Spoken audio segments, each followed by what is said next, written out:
Hey everybody, can you see us? Let us know in the chat. You should be able to see it.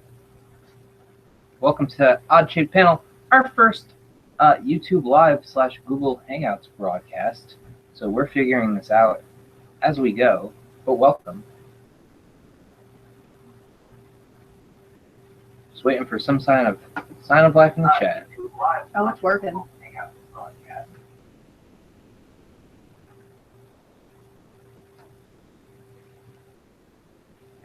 Is anybody alive in the chat? Does the chat pull up for you? Is it the same thing as that is yours? Oh, yeah, no, they're here. Hi, guys. Okay, cool. I think there's a slight delay. Okay, cool. So who's here? Billy and Cal? Billy and Cal. Which order? Ashley's here, great, which means Joe's here as well, I hope. Was it Cal and Billy? We're going to be doing, we're going to be calling Digital and Dice, which is a podcast, after we do the intro quick. And then this response should clue you in. And then we're going to be calling Brian. And then we'll be starting the... Oh, Ashley's here. We see you talking, Cal.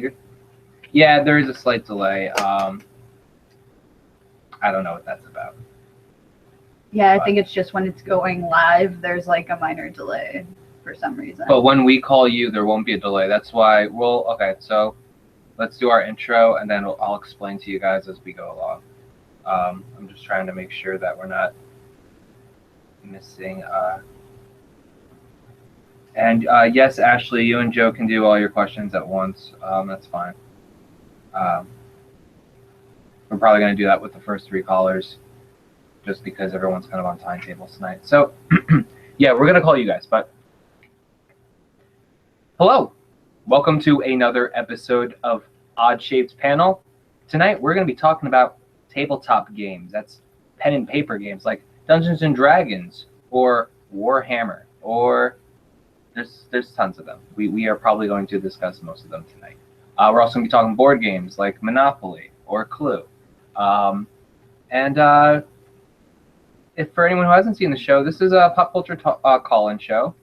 This is live on YouTube. This is our first time using the service, but hopefully all will go well. We won't roll any ones. If you want to join the conversation, just let us know. We're just going to need your info so we can call you through Google Hangouts. Other than that, when we're using this program, we have used this program in the past through Fanfiction, which is another show on the Tuff channel. You should check it out for sure. It's a movie/television debate show, kind of an homage to the Screen Junkies movie fights, TV fights. But when we're calling you, please have headphones on. And as you can see in fan fights, if you watch the show, the screen kind of pops around back and forth if you make any background noise. We're going to freeze the frame on you when it's your time to talk, so when it's freeze on somebody else, just do the same. That's fine. Watch throughout. Halfway through, we have a special giveaway surprise for those only with us tonight. We didn't even tell anybody on Twitter. Yeah, just the people who who come into the room tonight are eligible to win the prize for tonight. So lucky you guys. So we're going to get things rolling tonight. You have something? Real quick, can you adjust the thing so you can't see that table that looks like crap with the cup in the background? I can do that. Live show. That's my cup, by the way. There you go. Perfect. Better. Wait a little more. But you just don't want my cup in there? Oh, Randall's here. Welcome, Randall. All right, so we got a show running. So we're going to give... 4 questions. Yep, we're going to be doing 4 questions tonight. We're going to be doing 2 rounds of 2. Halfway through, we'll be doing the giveaway for our odd shape people. And also, all the questions tonight were sent in by Ashley and Joe over at Tuff Channel's brand new show, BFF, because Fan Friction, where they check out shows together, or movies rather, that they watched because people picked them for choices on Fan Friction and they weren't familiar with them. It's a really cute show. We love Ashley and Joe. They're awesome. and they just have their first episode released a couple days ago, and they watched When Harry Met Sally, and it was really good, so you guys should check that out. So our first guests, Justin and Mark, they do a podcast called Digital and Dice. We met them on Twitter, and they agreed to come on tonight if we can call them successfully. Fingers crossed. So far, in my experience, this has been much better than Blab. So if we want to do a Tron episode, we can do a Tron episode. Oh no. He said it. Get out of the way now, right? All right, so we're going to give them a call. And let's see if this works. They are the show's BFFs, correct, Billy?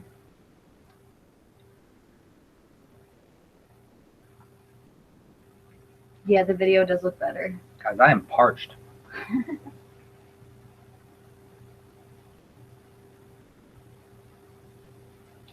So I don't know. They should be getting some kind of invite. Yeah, bear with Oh, here we go. Hi. Hey guys. Hey, how you doing? How's it Good, going? nice to meet you. I'm just going to adjust my volume on my end real quick. Hi, I'm Tom. This is Kimber. Would you like to introduce yourselves and let us know what you do? Oh, for sure. I'm Mark, and this is Justin, and we're the Digital and Dice podcast.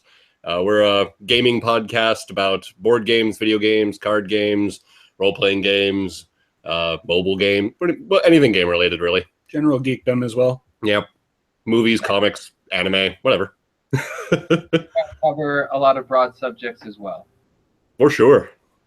I love the bombshells, by the way, the Harley bombshells poster you got in the back there. I love it too. Those are so cool. I love the designs they did for all those ladies, actually. Really cute. Oh, totally. Actually, just we got a makeup bag for my fiance that's got all the different bombshells. All right, so since you guys are first-timers, we'll just let you know how this works. We usually do 2 rounds of 2 questions, but there's a lot of people running on timetables tonight. So we're going to do people with all 4 questions. We did send you the questions beforehand, correct? Yes. Awesome. Oh, okay. So this is actually our first time using Google Hangouts and YouTube Live. We had another site, but it closed down. So bear with us. We're going to try to have the camera focused on you while you guys are talking. So if it seems like I'm doing like a pause and trying to figure out what's going on, that's what's going on. All right. Neat. We have a bunch of people excited in the chat that you're here. We love meeting you.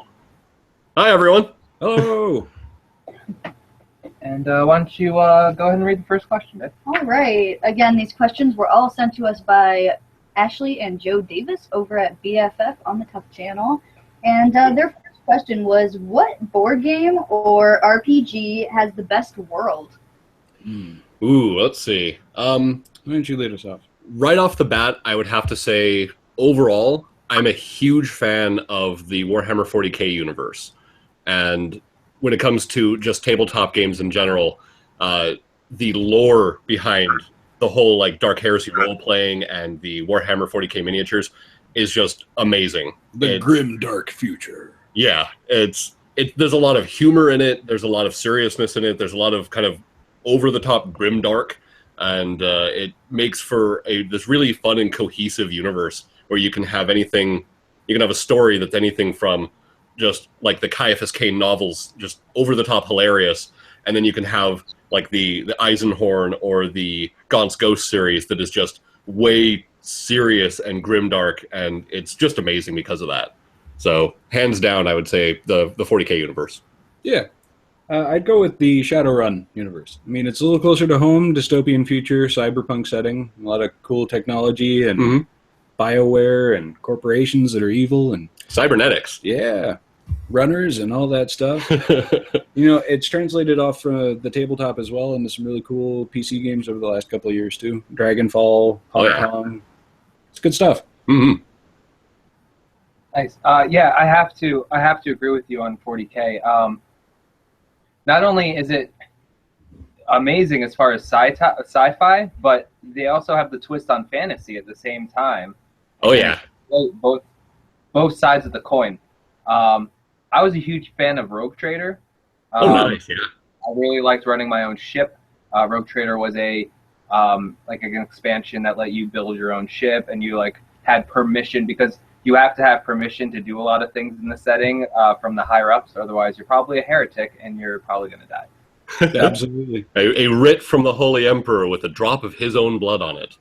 But yeah, it would have to be. I heard he doesn't have much blood left these days, but I'm not sure for reasons said earlier. Admittedly, my allegiances are a bit split, because I'm a bit Inquisition on this arm, and a bit Zinch on this arm. Hey, blood for the blue gods, man. More power. My answer would probably be, and this is something I've only recently gotten into.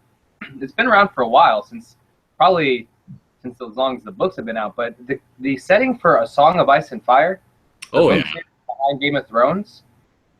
First off, if you love Game of Thrones, I ran a game with Kimber, and she's a huge Oberyn Martell fan. So we were able to save Oberyn. We were able to deliver the Mountain's head on a plate. You can do things that, like, if you're like, man, Arya shouldn't have done things like that, I would have done it like this. You can do that, and you're like, your things actually affect the world around you. So it's really interesting, and the detail put into like the different, like getting your settlement and your castle and setting up like your history for how you got your lands and stuff like that. If you're a landed knight or a noble, I love that system.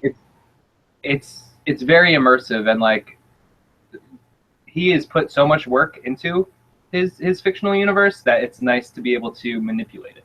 Yeah, it's also nice to use all of the useless knowledge that one may have about Westeros and the families of Westeros and Essos in their heads. So it's fun, because the more knowledge you have in that world, it certainly helps you in that game. I hope not. You shouldn't be mixing character-player knowledge, man. But if you were highborn, you would have knowledge of the correct. families like of Arya the area, does. She knows all the house sigils and stuff like Yeah. that. That's correct. But Just out of curiosity, were you guys running the actual Song of Ice and Fire role-playing book series, or were you using a different system? No, we were using the system from that, where you set you would make a law score for your town, and if depending on the score, you would either have bandits or not, because you're a badass. It was I love that system. We used most of the knowledge we had because I haven't read. I've only read Dunk and Egg, and she's reading the books right now. But we were huge fans of the show, so we kind of used what we knew from the show to supplement the knowledge. So of course some houses were next and blah blah blah. But now that she's more into the books and stuff, I might make her run the game. So knowledge. I'm down. So my choice, I'm going to go completely a different way than you guys as well. If we were talking about RPGs, I would probably side with Tom because I'm a little biased towards Game of Thrones. But I'm going to pick a board game and a kid's board game, and I'm going to pick Candyland. Okay. That's terrifying. Yeah, it is absolutely terrifying. But it's also like super fun, and it's like everything in that world is super like weird and beautiful but creepy at the same time. And I love like the color palette, and it's like even the villain, the like licorice dude in that game, is not super like, I feel like, what are you gonna like fight me? I'm gonna eat you or something. Like they're all made out of candy. So it's terrifying. Everything's edible. You literally can eat someone out of literally house and home. But that sounds fun. No, I'm with her on this. It does sound fun. I gotta run a game in that. Wonka nightmare to the extreme. I'm into it. Oh, that's awesome. Nice. So I guess let's go on to the second question, right? Yes. So what game do you think deserves a good movie?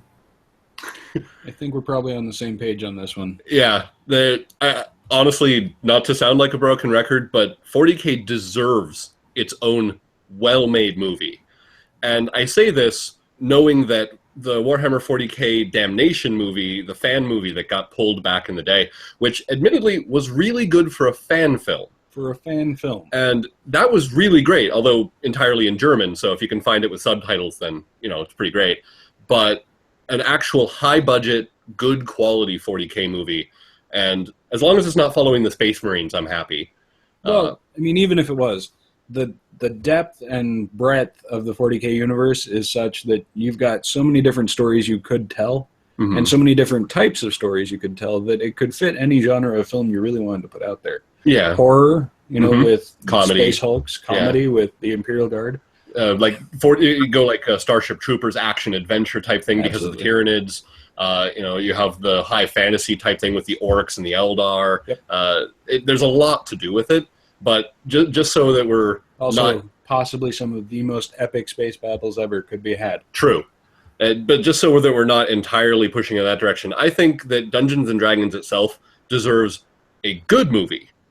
And that's just because... No, I disagree with you. Hated it had its movies. Chance 3 times. It had its chance under terrible directors with actors that were questionable and writers that probably should be drawn out back and shot. So that's me, but... It had its chance. Give 40K its time in the sun. Yeah, for sure. Yes, yeah. 40K. No Dungeons & Dragons. 40K for both of you guys. Yep. Nice. Yeah, and even I liked your response to the Space Marines. There's so much of them that you can pick one good chapter that has enough backstory that you could focus only on them, and maybe one of them falls, and that's that definitely leads to a good setup.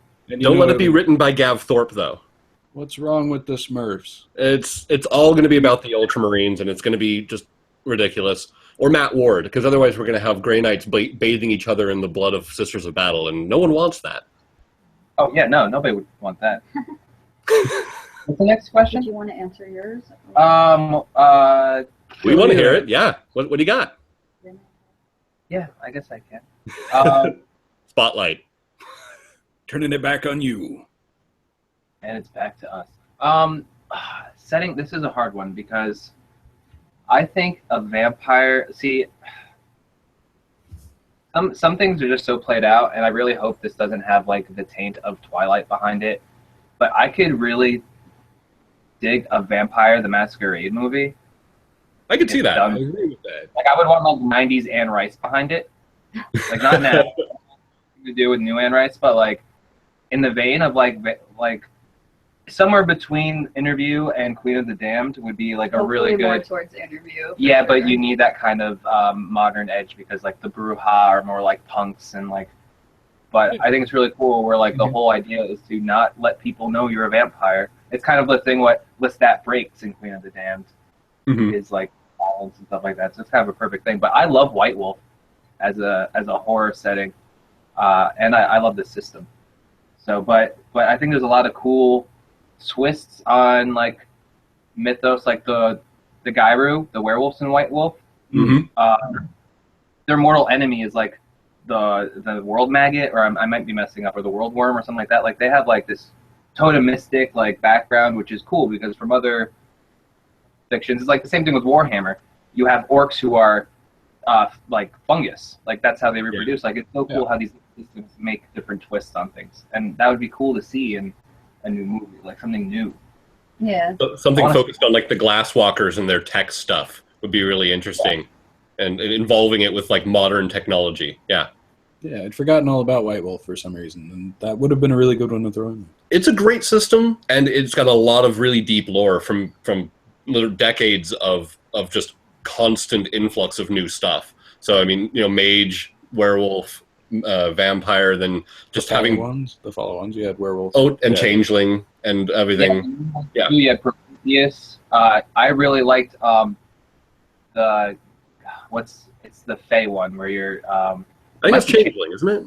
Yeah, the new Changeling. The old Changeling were like shapeshifters. The new Changeling, they're like Fey. Right, yeah, like Bottom Snatcher. So they swapped them out at birth, and you raised the Fey, and Yep. Okay. But that was a really good game. But Nifty I also really like the hunter system because then you could turn the tables and be like, all right, now I'm coming after you guys. So like it's good all over. Yeah. What about you? Did you have an answer for that one? Yeah, again, I'm gonna go with a board game. I like board games a lot, and I'm gonna say like I want to see something new too. So I would want to pick. Nope, we've been muted.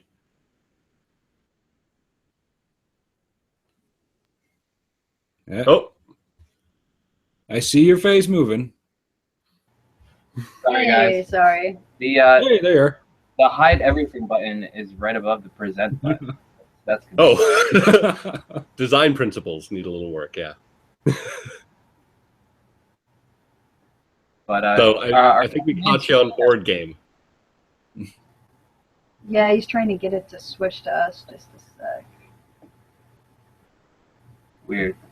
Familiar. You have to- New systems. Yeah, Yeah. it's cool. Sorry, guys. Oh no, it's fine. We got this thing working like 5 minutes before you called, so it's all good. Not One worth it second. if it's not last minute. Oh no. Oh well, now we hit them, but now we can't hear the response. Oh, well, we can unmute them. Let's try that. Nope. They're just lost in the upside down right now. Showing broadcast? Oh, my God. Oh, it won't cooperate. There's just so much going on. I have so many feelings right now. I wonder how the chat's reacting to this. They're probably having a great time. I'm glad we're presenting them. I don't want you to be muted, though. Hold on. Let me go to the control room, because that's a thing. They can hear us. Oh, no. we're not muted anymore. Just wanted to see how long it would take. Tell me what I can't. Oh, we're good. So are we on the main screen or are we lower? Because it says we're presenting to everyone. You're on the main screen for me. Yeah, we've got. We are. Okay. It's just not showing up for us. Okay. Cool. So I'm gonna pick a board game. There's this board game that we like to play, and it's called Betrayal at the House on the Hill. Ah, yes. I don't know if you guys have played it. It's definitely a fun one, and what's neat about it is that the board is always different because it builds as you play. You start out with like a couple main pieces, and then as the turns go, you enter new rooms and the board builds. And halfway through, like, someone is revealed as the traitor in the game and becomes the villain, and it launches one of 50 stories, basically, based on what happened during the game. So I think it would be cool if they did, like a clue type thing where it had multiple different endings or something. Right, yeah. Get the kind of feel of how the game has multiple different ways to play and different stuff that can happen.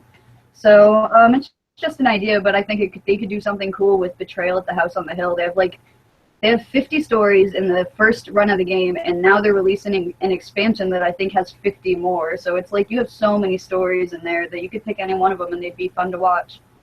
So, Add that to the list. Yeah. Have a red herring ending. right? The butler did it, obviously. No, literally a red herring.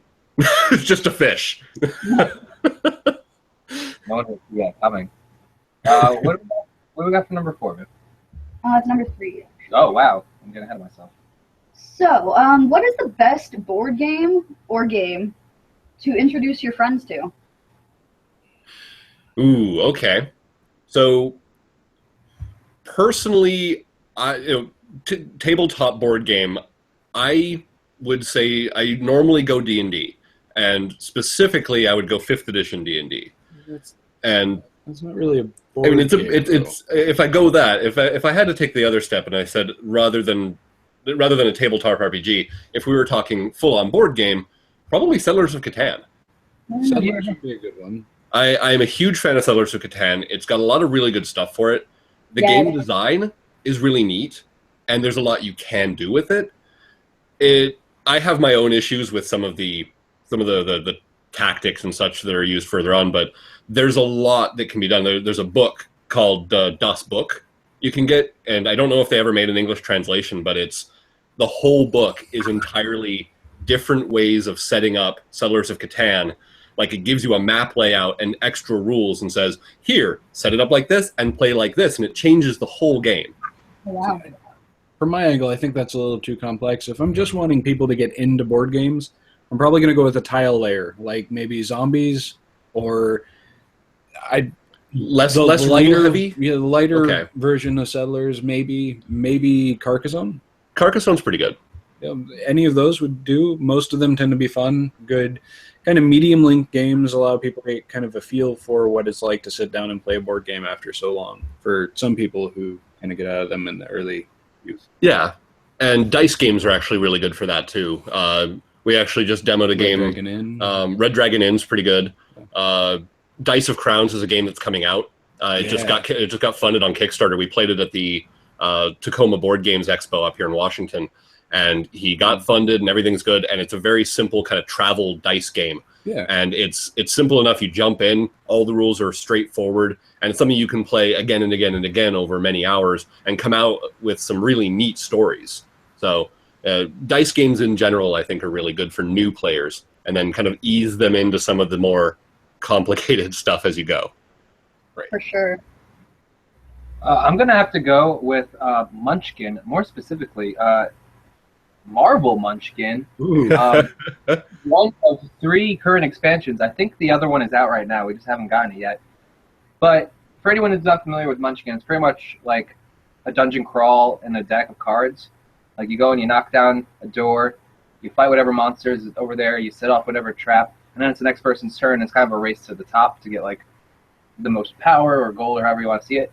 Yeah. But in Marvel, like you can literally wear Ant-Man's helmet while you're wearing Iron Man's armor. Like, right. And be a symbiote at the same time. Like, I love this. Like, it's like you take the role of a SHIELD operative, and then you just come across, you make these allies, you team up with Thor, and he lets you borrow Mjolnir because you're worthy or something. Yeah. Like, it's so cool how like things play out. Yeah, Munchkin is also beautifully designed. For anyone who doesn't play that game, they have tons of different themed decks, and all of them are like mixable with each other. Like all Munchkin decks mix with each other. So like we have 2 sets, a Nightmare Before Christmas and an Adventure Time deck mixed in together, and it actually works really well together. Some of them, I find the Marvel one easier to play by itself. That's kind of a little more advanced of a deck, but some of them blend together really seamlessly and add to the game a whole nother level because it's extra fun to have Adventure Time items and then Nightmare Before Christmas items, you know?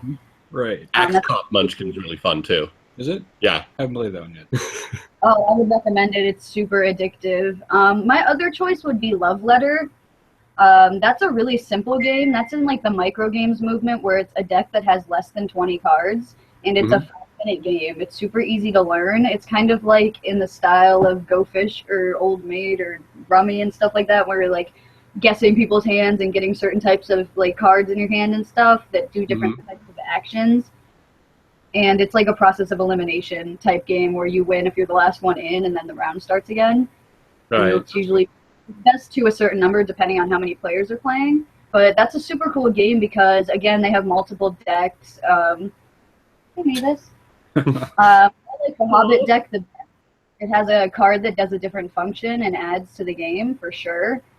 And yeah, that's like a super simple game to teach your friends to segue into harder like card games for sure, like Munchkin, which is a little more complicated. Nice. Yeah, totally. That's going on the list too.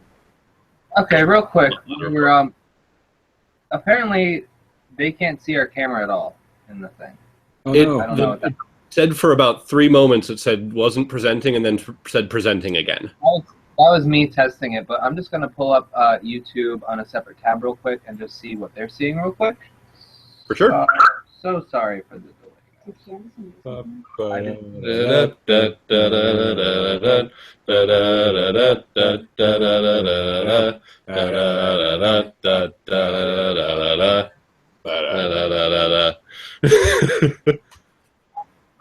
no out there. No. The whole world is watching. We have the illustrious Lady Crass who's been sitting and watching us this whole time. Nice. Can you say hi? Just come over and say hi to YouTube. Oh, no, they're not seeing us because it says that we're presenting. Yeah.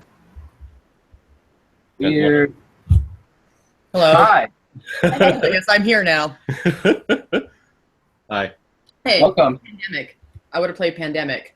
I would also see a movie of Pandemic That's fair. because it was badass. Goodbye. Thank you. All right. So how about we just get their 4th question, and then maybe once we get a new call going on, it will fix itself, hopefully. And then we might need to repeat our answers. Sorry for everyone else in the room. At least you guys don't have to hear it again if you guys have to get out of here. But Everyone can hear us okay? Yeah? as far as I can hear you great. Yeah. Cool. Awesome. We can hear you guys, so, you know.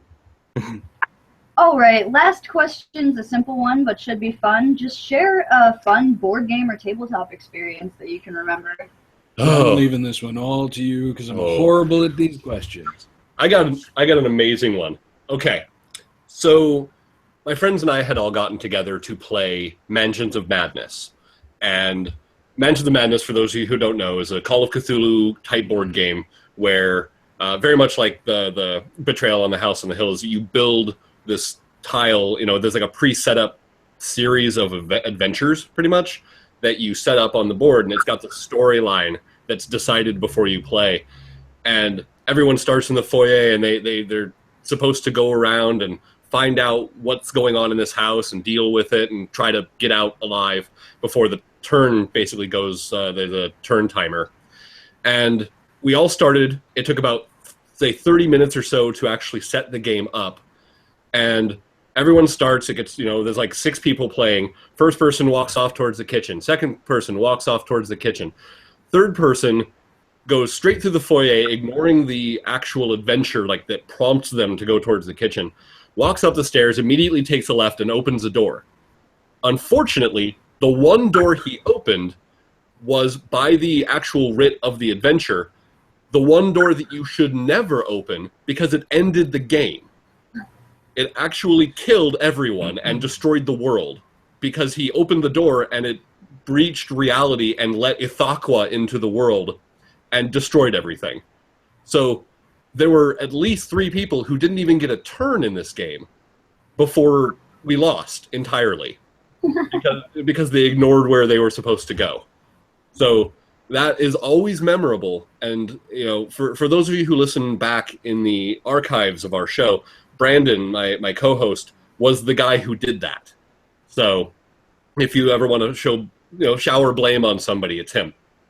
But that is probably the most memorable thing I have for a board game overall. Yeah. Our friend Joe in the chat is asking, is that the one with Ithaqua in the freezer? Yes, that one. Yes, Ithaqua in the freezer, yeah. That was it. He says he's had the exact same situation happen to him. See, there you go. There, all right. Vindication. There's a little bit of vindication. We had to reset everything up and start all over, and then people are like, wait, what just happened? And when reality set in, everyone just kind of pummeled him for a moment. It was great. Nice. How about you? You got something. Oh, you see, you put me on the spot. Spotlight! The town is stupid. The town is stupid. Okay, There we go. So in the early days of me buying board games again, I picked up a game called Zombie Town. Was it? Yeah. Right. Zombies. Zombie Town.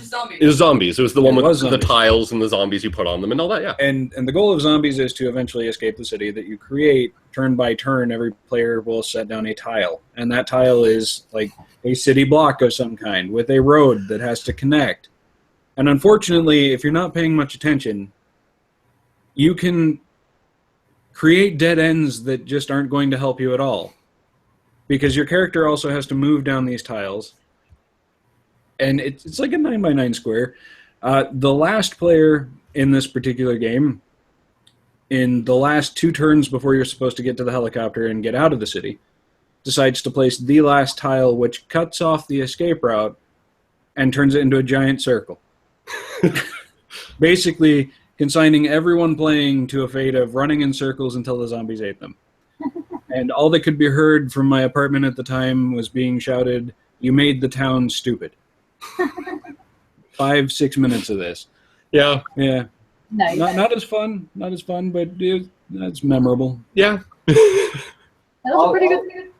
I'll share a quick story. It wasn't a game I was playing, and technically D&D, but my 2 friends definitely like lawful villains Mm-hmm. over the top. And so, to the point to where, if a horse, stumbled in the middle of battle, they would slay the horse because it's trying to get in the way of the right path. Uh-huh. And I was just, I think either I heard about it or I was there. It's been painted so many times that I felt like I was there. They came across a blackberry bush. But as we know, it goes by many names. And they spot this blackberry bush, which was just a blackberry bush, for, a half hour because because like the connotation between the color black and evil, it was perfect. I like that. That's awesome. All right. So thank you so much for dropping by, guys. Oh, hey, thanks for having us. That was great. A This lot has of been fun. Hey, what, You're free to drop by anytime we're talking, and why don't you let everyone know where they can find your podcast and stuff. Oh, well, thank you. Well, you can find us wherever fine podcasts are found. We are available on iTunes. We are available on, weirdly, Stitcher, podbay.fm. You can find us. I actually just recently got us working on SoundCloud, although only a couple episodes for now. All of our stuff is available on YouTube. You can find us, just do a search for Digital and Dice Podcast. We have some of our Let's Plays up there, as well as the entirety of our show library on a playlist there. We have an RSS feed, so you can find us there, but more importantly, you can always find us at our website, www.digitalanddice.com. Our most recent shows are always posted there on the webpage, as well as a place you can answer our question of the week, which we talk about on the show, and we try to engage people, so we'll post that on our Facebook, which I don't know if I mentioned that. You can also find us on Facebook and Twitter. I was about to say, interact with us there on Facebook. Yeah. The Twitface Mail Tumble Site Plus is what we call it, because we're available on all those. So find us anywhere, like, comment, subscribe, follow, all those wonderful things. We love it. Well, again, thank you so much for coming by, guys, and we'll hopefully see you soon. Most definitely. This was fun. We'll do it again. Absolutely. Thanks for having us. Definitely fun. See you. Bye, guys. Eject. All right, now that they're gone. Can you guys see us now? Yeah, let's see if we got this back on track. I don't know what that was about, but Can you see us? Can you hear us? and we're about to call Brian as long as we can make sure that. So you can't see us, great. So we're about to. When he comes in, do you want to try to not adjust the camera and see if we'll just? Yeah, hopefully. Again, thanks for bearing with us. As you guys know, we lost Blab suddenly, so we're still trying to figure all this stuff out. So hopefully most of this we can fix with editing. Those guys were really cool, and at least we got to see their answers. Better that you don't see us than not seeing them, Yeah. for sure. So as we move forward with the night, hopefully we will figure out stuff as we go along. So thank you guys. So I'm going to give our good friend Brian a call. It's been a while since we've seen him here, but I'm glad he's back. What do you mean, Dad? Our tough dad. Dad? We learned it by watching him. Yes, they're turning to the dark side, Billy. Our cat is losing its mind. Yeah, she's doing stuff. Also, we have our beautiful Yeah. game. I know that the light is reflecting on it, unfortunately, and the computer screen. Well, let's see if I can do this real quick and if you Try can it, see it. yeah. It's better. It's still a little reflecty.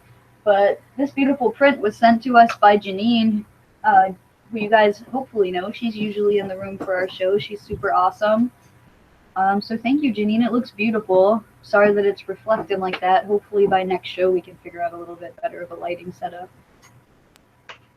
Hey! Hello. What's up, Brian? You guys hear me all right and everything? Yes. Can Yep. you guys hear him or see him? Shining, smiling face.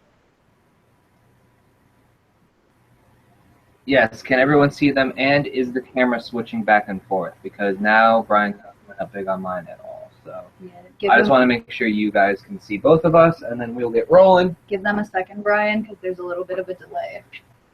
No, that's fine. Won't see him, Cal says. We're having a little bit of camera problems, so bear with us for a sec. You guys are working out a whole new system and everything too, so.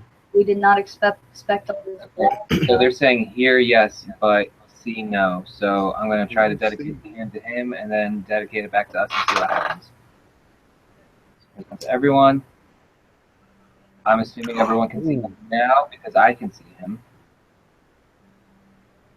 And then if I hit stop presenting, it's back to us. So this looks like it's going to work. Okay. So just give us 1 second. Cool. All right, Brian, how's it going, man? It's going good. It's going good. Great to be back. It sucks to have to follow up some real experts come on here. And now a guy who has no business being on this episode. Everybody welcome Brian. Yeah, we wanted to see your cool miniature action figures.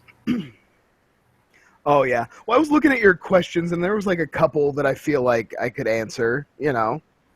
Whenever Okay, you're great. com- So we're going to dedicate you to the cam and read you the questions. And then just answer honestly, Brian.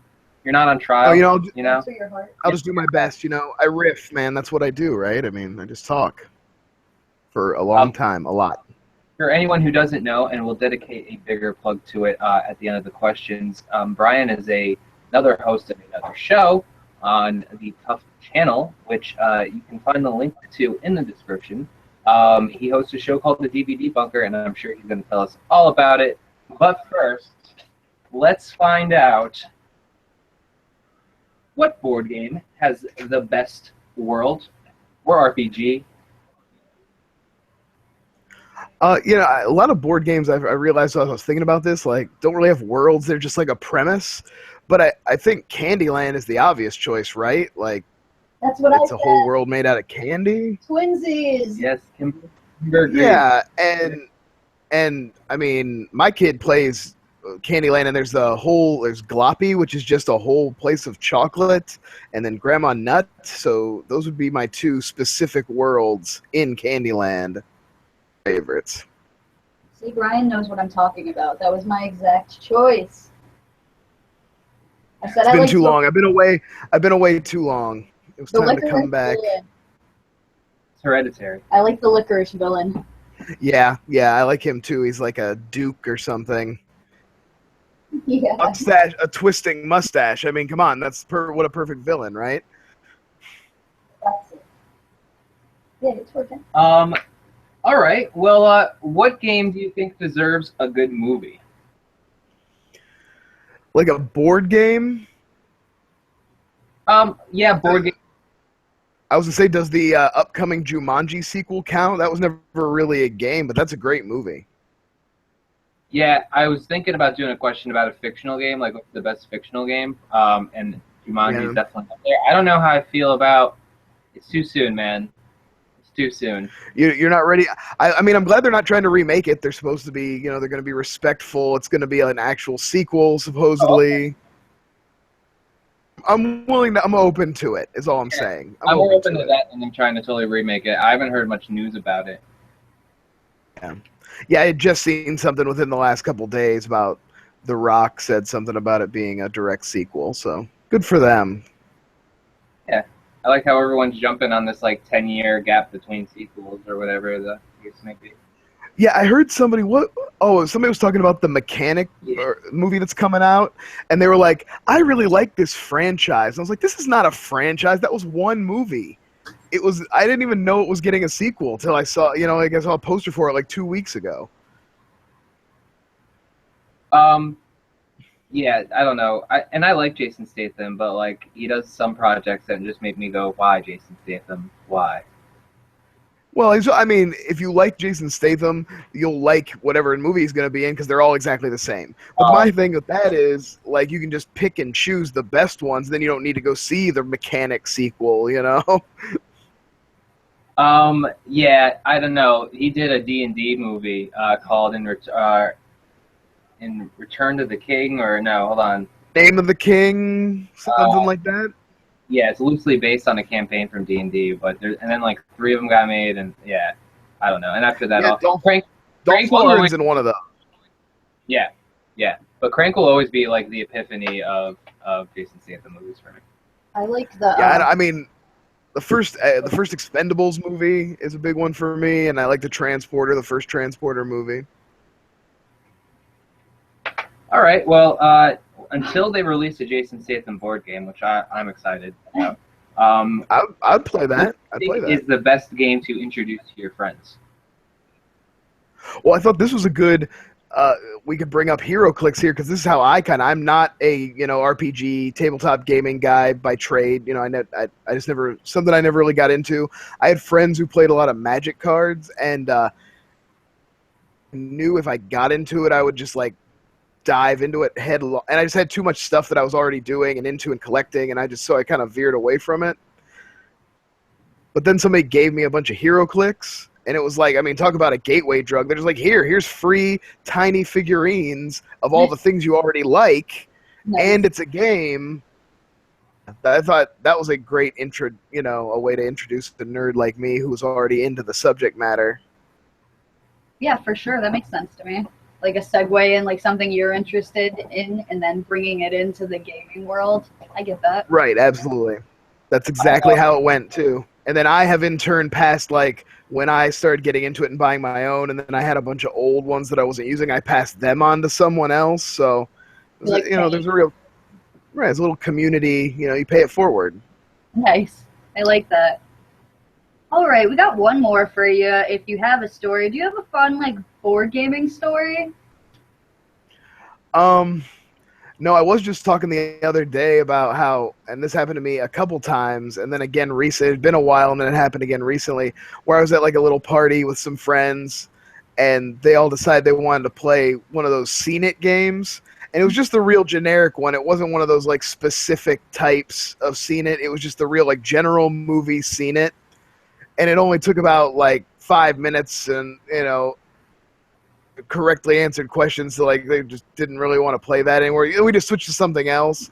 But it's like I've blown a couple of games like, hey, let's do movie trivia. Like, let's do a different kind of trivia. Then it'll be better. Like when we went to Cal's party and destroyed on the Game of Thrones trivia. That was fun. Excellent. I did have a good time. I did win a T-shirt doing Batman trivia at Damon's once. So that it has its ups and downs. For sure, yeah. I'm a fan of trivia personally. I've definitely won some heated games of like Doctor Who trivia before. Yeah. Oh yeah. Yeah. Nice. Well, that's all of the questions for tonight, Brian. It's definitely been really nice to see you on the show again. Welcome back. Oh yeah. Oh, can I show you just one thing? I got out some of my favorite HeroClix and HorrorClix. I know you'll appreciate this. This is my Queen Alien HorrorClick. Nice. With the egg base, and she detaches so she can move around the board by herself, like off of her base. Very cool. Like, who wouldn't want to play a game where this was one of your game pieces, right? Like, you can see how easy it would be to get drawn in. For sure. And what's cool about HeroClix is that I think they have alternate rules to where, like you were saying, you can mix the Munchkin decks. You can do the same thing with HeroClix, right? You can mix your army. Oh yeah, absolutely. They all enter, yeah. And for you guys, I brought my favorite superhero power couple, Black Bolt and Medusa. Nice. That's for you guys. That's my OSP tribute. Well, hi guys. So, thank you for having me. Do you want to plug your show real quick? Let everybody know where to catch your show. Oh, I love shamelessly plugging my show. I'm having so much fun doing it. I think we're getting ready to release like our 10th episode this week. Awesome. Right. I was gonna say right here, but right where this cut episode, the edited one, will release on the Tuff channel. It's called the DVD Bunker. We look at movies from my personal collection that I just haven't gotten around to rewatching in a long time, and it's time to look at again and see how they hold up. Some do better than others, but we've been having a good time regardless. So you can find me at Hercules and hashtag DVD Bunker. We talk about any of these movies you'd like to. Yeah, very cool. We've been watching your show. Keep it up with it. It's been awesome. And your editing's definitely been getting really nice recently, too. I have to give big, much respect to Matt. He does a lot of the work on that, puts in the clips and everything, and he's getting better every time. And he has a fantastic beard. Oh, absolutely. Yeah. I mean, what do you think I brought him on the show? Not for his opinions. He's got that hair and the beard and everything. That's... Yeah. Nice. All right, Brian. Anything else? Are we forgetting anything? No, I think that's it. All right, man. Well, thank you so much. I know that you're a busy dude, so thanks for taking your night to give us a call real quick. No, I appreciate the offer and having me back and everything, and I'll try to get on more often on subjects where I have something to say that's insightful. Yeah, and remember, you can always suggest subjects to us. Just tweet us, and I will put them on the poll. It's all determined by you guys. So I'll definitely be posting the poll for the next Vote. subject matter probably tonight. Yeah, in fact, we'll probably be asking for suggestions later on in the episode for poll ideas. So we'll keep an eye out in the chat, and if you have any ideas, let us know. But thanks again, Brian. I'll keep an eye on Twitter, but my vote is like the kiss of death in all those polls. Every time I vote for something in those polls, it's always got the lowest percentage. So maybe I'll just start taking a pass. Just retweet it and send it on to smarter people than me. Nice. Well, Thanks, guys. Thanks for having me. Got to keep on because it took Joe like weeks to get to this episode, but he finally got there. He earned it. I agree. Yeah, he did. He did. Nice. All right, Brian. Have a good night. See you later.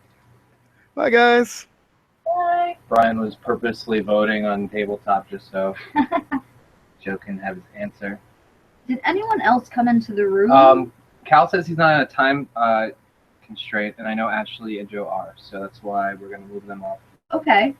So did anyone else come in? Jason, she is in here. Billy's in here. Jack's in here. Oh, Jack's in here? Right, Jack, you're in here, right? Did you see Jack? And I'm going to call Ashley in a second. I could have swore I saw Jack. He was helping me. I know Randall is here, but he can't talk because he's still moving. And I saw Janine. If Janine wants to call in, I would love that. So let me know in the chat if I'm missing you guys. I want to make sure that everybody's on the list to call in. And if you're watching and not participating in the chat, well, you should, so we know you're here. And so we'll do Ashley and Joe, and then I see Billy is trying. He is running out of time too, so we'll do. We might Billy. just do 4 questions for everybody tonight. Yeah, that's fine. Like, but I see that Billy's trying to get in. He says he has somewhere to be. So.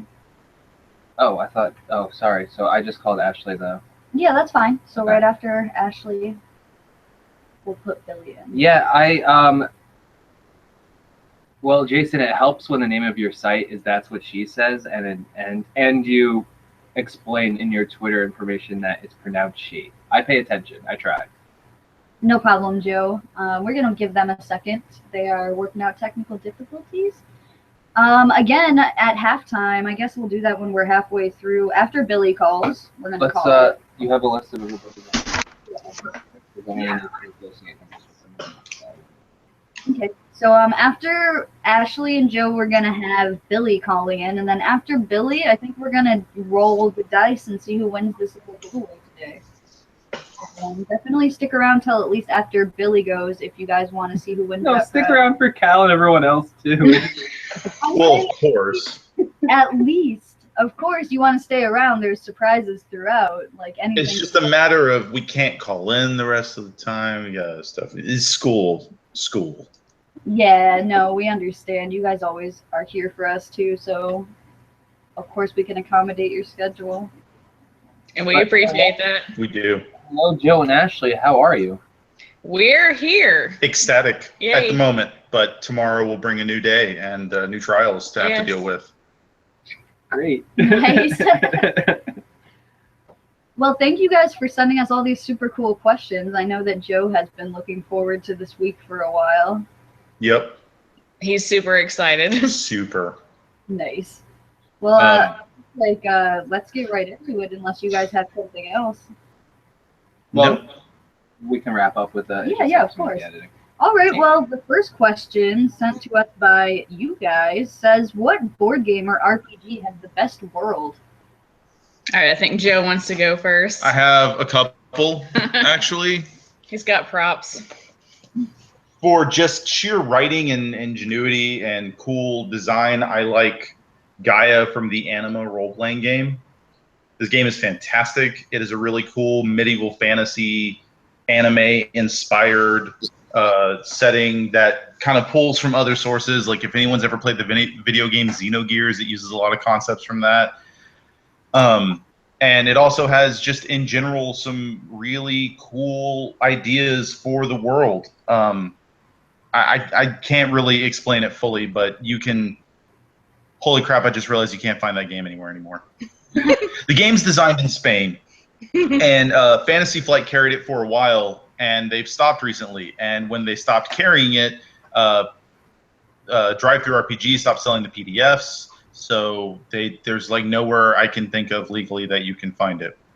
Oh, wow. But that's where I'm going to stop talking about that legally. The other one, and while it's not necessarily as deep or clear cut or just amazing, Galarian from the Pathfinder role-playing game is really cool in some ways. It's kind of a generic catch-all puzzle piece world where every country is dramatically different from the next. Like, you have one country in the north called Brevoy, which is very Game of Thrones. Like, it straight down to like the water dancer sword style, and dragons are their patrons, and it's a perpetual winter, and there's tons of political intrigue. And then directly south, you have the River Kingdoms, which is kind of like no man's land where there's constant perpetual flux states. And then to the west of that, you have Numeria, which is a barbarian wasteland where thousands of years ago an ancient spacecraft crashed down. So there's robots and alien machinery and cybernetics and all sorts of stuff in that land. So you'll have a barbarian with a chainsaw axe attacking a gigantic robot scorpion shooting lasers and machine gun bullets. You're just trying to make this really hard for me to edit. No, I'm not. It's what it is. I feel your pain, Tom. I feel your pain. It's just what it is. It's amazing. People have complained because every single country in Galarian is very generic and very just. It's hard to explain. Like, Galt is France and Andoran is America and Chelix is generic devil worshipping country type stuff. It's hard to explain, but every country is so different from the other. Generic devil worshipping country. What game are you playing? Rift? Pathfinder. Okay. But the thing about it is, if you are a game master looking for a world to run a game, it's got a country that you can set your game in. There's tons of different types of countries from sidestep to sidestep. Like if you were to play in a medieval fantasy equivalent of our world, you would have like France and England, and they're different, but they're not so dramatically different that you're not going to have dudes in full plate with swords there. Like, you would go from the River Kingdoms to Brevoy, and you would go from like river pirate rogues who wear chainmail to sparkling swordsmen that are like freaking Sirio Farrell, I think is what his name. Yeah. So he's a water dancer. Yeah. And that, which when we played one of the adventure paths, Kingmaker, is I played an Aldori Sword Lord, which is like the water dancers of Galarian, and it was so fun. But I'll talk about that later. All right, I guess I need to talk about, what was the question again? Board game, card game, role-playing game with best world. Oh, the board game that I think has the best world is the Arkham Horror or Eldritch Horror series, based off of the H.P. Lovecraft Cthulhu mythos with all the elder gods.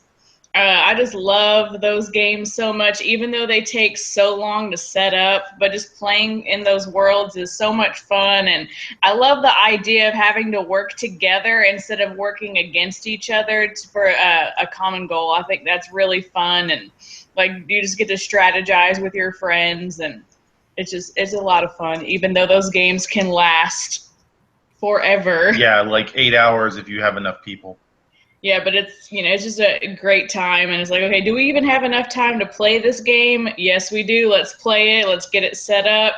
Like, let's find the old-timey station on, what is that music site called? I don't remember. Any of them, like Pandora or whatever. Or, yeah. We'll put it to like 1920s music and play Arkham Horror with like 2 lights on. Nice. Yeah, one of the first nights we played Betrayal. It's funny, because she brought up Betrayal, and now I can segue this together because it sounds so good. Do you want to reiterate what you said about Betrayal real quick, just so we have footage of it? Sure. Betrayal at the House on the Hill is a game whose board builds as you're playing. You start out with a few pieces.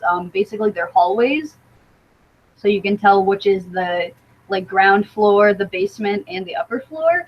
And as you're playing, your character goes through doors and opens up rooms. So your board builds as you're playing, and it's always completely different. Especially with the expansion coming out in October. It comes with, I think, something like 12 new rooms. So that'll definitely add to the game. But I would like to see them put that into a movie idea like Clue, which we talked about before, with multiple endings or something, so you could really get the feel of how that game runs. And that's another co-op game, except it has a twist at the end where it's revealed that based on how things go down, that one of you might be a traitor. It's called a co-op with defector game. And that's the same thing like Dead of Winter is another one that we have. That's the same way you have a chance of being a betrayer. But I've wanted to pick that one up so often. It looks so good. It's expensive and it has a lot of pieces, but it plays really well. Because if I always sometimes we try to pick a short game just to make sure that we have enough time to play it, and it's almost like you're I set up all these pieces for a short game, but it's still worth it. It just seems like a lot of work at first. It is a gorgeous game though, and the gameplay is really fun. It definitely almost has the best feel for a zombie survival game out of all the ones that I've tried to play. But sure. I was more familiar with role-playing games than with indie board games. Of course, I was aware of Monopoly and stuff like that, but I didn't realize there was other companies making other games until I got into role-playing and stuff. And so I was used to the companion-based back and forth. And me and my buddy James played this one game where we played multiple sessions with each other. And his character betrayed me, and I had serious trust issues after that. Never before has another player because we would play round robin. I would GM a game, he would GM a game, and so we would build it together. And so I'm I gave this traitor so much control. What did I do? It was James, but it played out so well. It's one of our best games. We ended up building a whole universe out of that one. Yeah, this does not surprise me because James is an evil genius, so he should have seen that. Nice. Well, now I know. But all right, let's go. All right, are we on question 2 with that? I think we are on question 2. Yeah. And of course, now a cat shows up. Of course, it wouldn't be a episode of Odd Shape Panel without a cat photobomb. Hashtag cats and tough. Did you like your Cats Living graphic in the? I haven't seen it yet, but Joe watched it. It was great. I'm excited to hear what you think about it. Actually, I put a lot of. As soon as I get some time to watch it, I will definitely go. Ashley has been working tirelessly. The school season's about to start. Yes, school season. Yeah, it's a good name for it. School season. Well, I'm talking about you're getting ready for fact checking. That's 2, yeah. So school season and fact checking season all at the same time. Right. I don't know how you do it. I don't know how I'll do it either. Time turner. She has a time turner. That makes sense. Caffeine. That would make so much sense if that were true. So, what game do you guys think deserves a good movie? Yeah, Joe's gonna go first again. Joe's face. He's so excited. Shadowrun. It was mentioned earlier as an awesome game world and stuff, and it is. And honestly, a really good Shadowrun movie would just be awesome. It'd be like Johnny Mnemonic with magic and better. And you have orcs and orc street samurais and troll deckers and dragons running mega corporations and having to grow living security systems called biofiber inside their walls to prevent mages from stealing corporate secrets. It's rife for an amazing John Grisham style conspiracy movie. It would just be fantastic. And what's really cool and unique about Shadowrun, especially if you set it in the 2050s, which is when the game got started, because as the game's been out, they've progressed the timeline with every edition release. But in the 2050s, when the game got started, the game had a very 80s aesthetic, the tattoo style and the clothing style and the hairstyle. Everything about it felt painfully 80s. And I know one thing I would really like to see is like taking modern versions of 80s pop songs and using those as part of the soundtrack. It's just something I thought of just would be just amazing. Yeah, we used to talk about this. Like every day we'd come home from when I was in college, and Joe was my ride to and from school. Every day after I get out of class, we'd talk about it would be so cool if we did this Shadowrun movie, and like, oh man, like how do you even get the rights to something like that? And you don't. Yeah, we don't have any money for Shadowrun's been passed around so much now; it's hard to even understand who owns it. Even though FOSSA is now a corporation again, that's the one game they can't seem to get the rights back for is Shadowrun, because it's either Catalyst Game Labs or WizKids or whatever. I don't even know who owns what anymore. Catalyst is on the book, but I don't think it's its own independent company. Off the top of my head, I have no clue. But yeah, I think Shadowrun would be just a fantastic one. I see Cal asking if they made a video game of it, and yes, they did.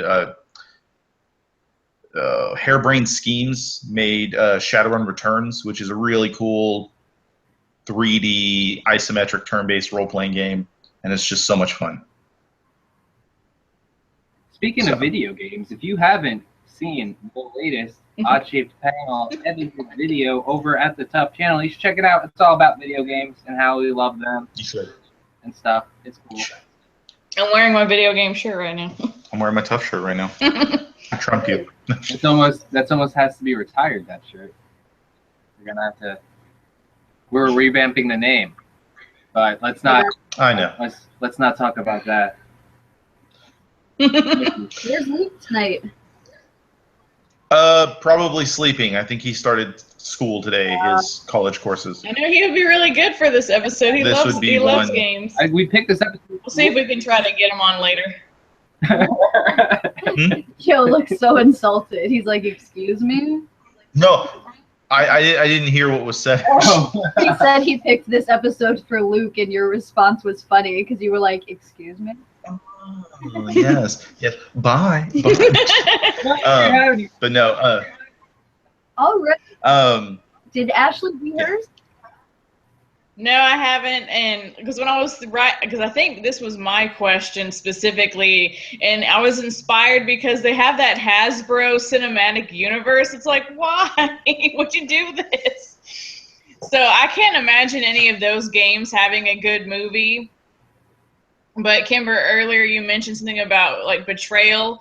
If you did something where it was kind of like Clue with multiple endings, I think that would be really cool. Yeah. Or some kind of interactive movie where I don't know how they would do that, but they used to have like those kind of choose your own adventure, but they were movies and you could like make different choices, and the VR age would be the time to do it. Yeah, like maybe it's a kind of augmented reality kind of experience, and will you be the betrayer or will you be the person that's trying to stop all of this evil from happening? See, I don't know how you'd pull it off, but I think something like that could be really cool. She just explained what I was trying to say, but she said it way better than I did. So when we edit this, you can just throw her in there doing a better job than me. Nice. But yeah, other than that, I mean, especially, because I don't remember like which games Hasbro has the rights to, but I can't imagine like a Sorry movie or Uno or I don't know, all the other games. Is it like, I know Clue worked really well because they did something different with it. Like they didn't just stick to the rules of the game, but but they had the Battleship movie, and I heard that was really bad. I have not seen it because I did not really have the interest. It's got Liam Neeson. I know Liam Neeson. Are you trying to quote Key and Peele? I am. Like I've heard bad things about that movie from older people. Now younger people apparently love that movie. I got schooled on it at work once.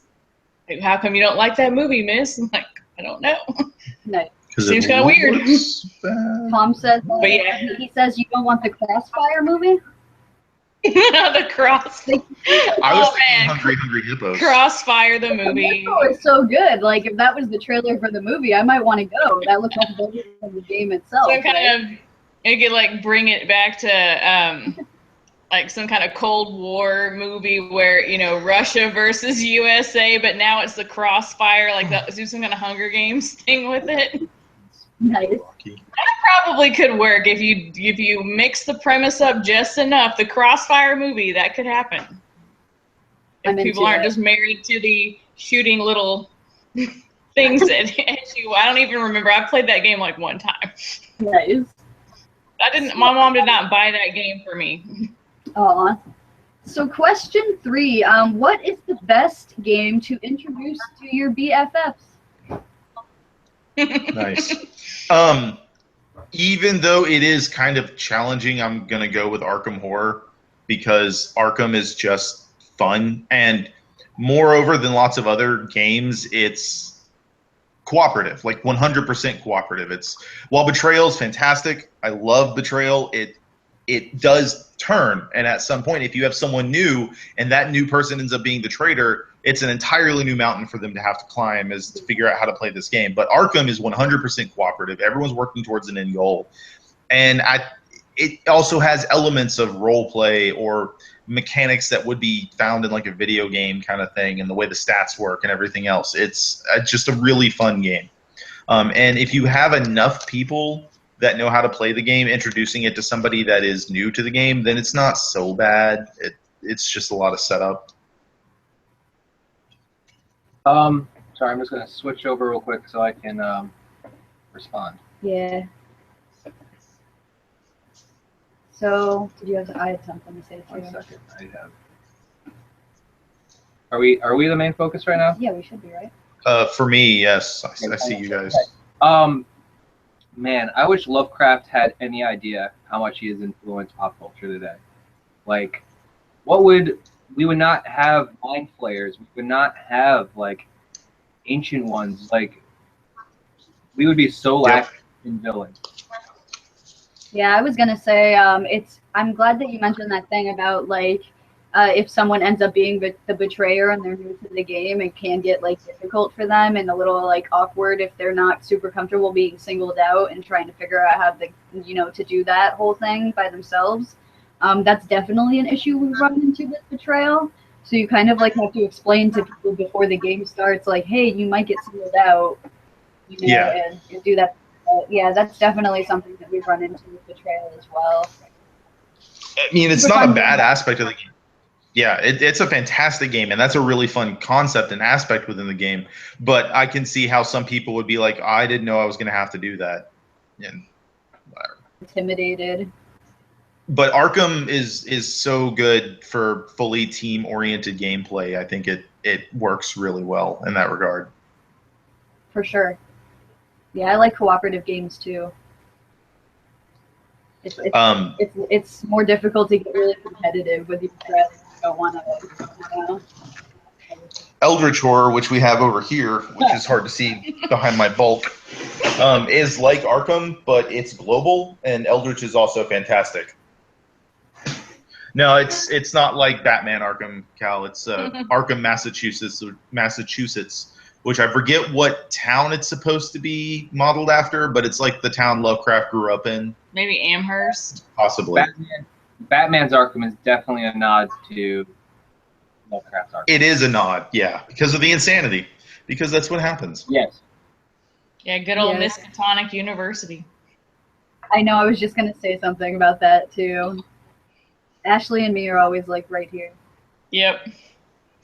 So.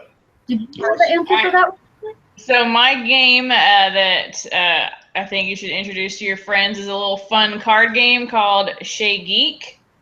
It is a game where you take on different jobs. Like everybody, the goal is to get enough slack.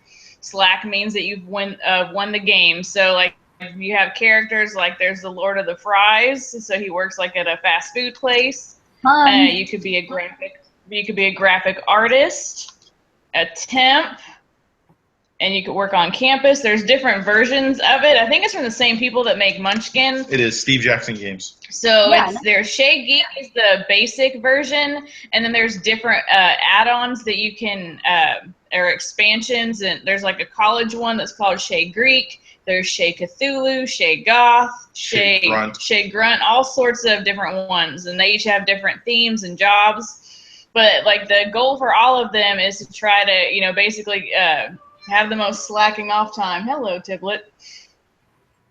And so you have free time versus your income. So like different characters have, a lot of free time because like they don't have a lot of things to do at their job, but like maybe their income is really low. So it's all about trying to figure out how to best use your free time and your income you can buy things. So like you can buy this is a little recliner from Shay Geek, from the main one. There's a car that you can buy. There's all sorts of different activities that you can do, like sleeping is one of them. You can buy contraband. Yeah, you can buy contraband. You could go to a barbecue. And then like little whenever things can happen, like this one's laundry day. So this one, like if I was trying to sleep, then I would if Joe is playing against me, he could go, "Oh, you forgot to do your laundry," and then that would cancel my sleep card, and I wouldn't get to play it. And then you can also invite people to your house, and that helps you get slack. So like there's a little dog that you can invite over. And so it's just basically a game where you're trying to mess up your roommate's life so that you can get more slack. So it's definitely not a cooperative game. You're trying to earn the most slack, and if your roommate tries to do something, it's like, oh, well, I'm going to go to the barbecue. It's like, actually, no, you're going to do this instead. Like there's just different little, kind of like, I guess, like magic cards where there's like different counter spells. Yeah, there's different counter effects you can throw out and all sorts of fun stuff like that. So it's really fun to just kind of like mess with your roommates and see who everyone's trying to keep track of, like how much slack they have to go, okay, it's like, okay, he's almost to his slack goal. I got to do this. And it's very fun, and the games can be very quick. And so you can kind of get a lot of different rounds in over the course of the evening. So again, it's a lot of fun.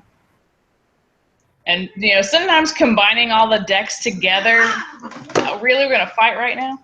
I see how it is. They disagree.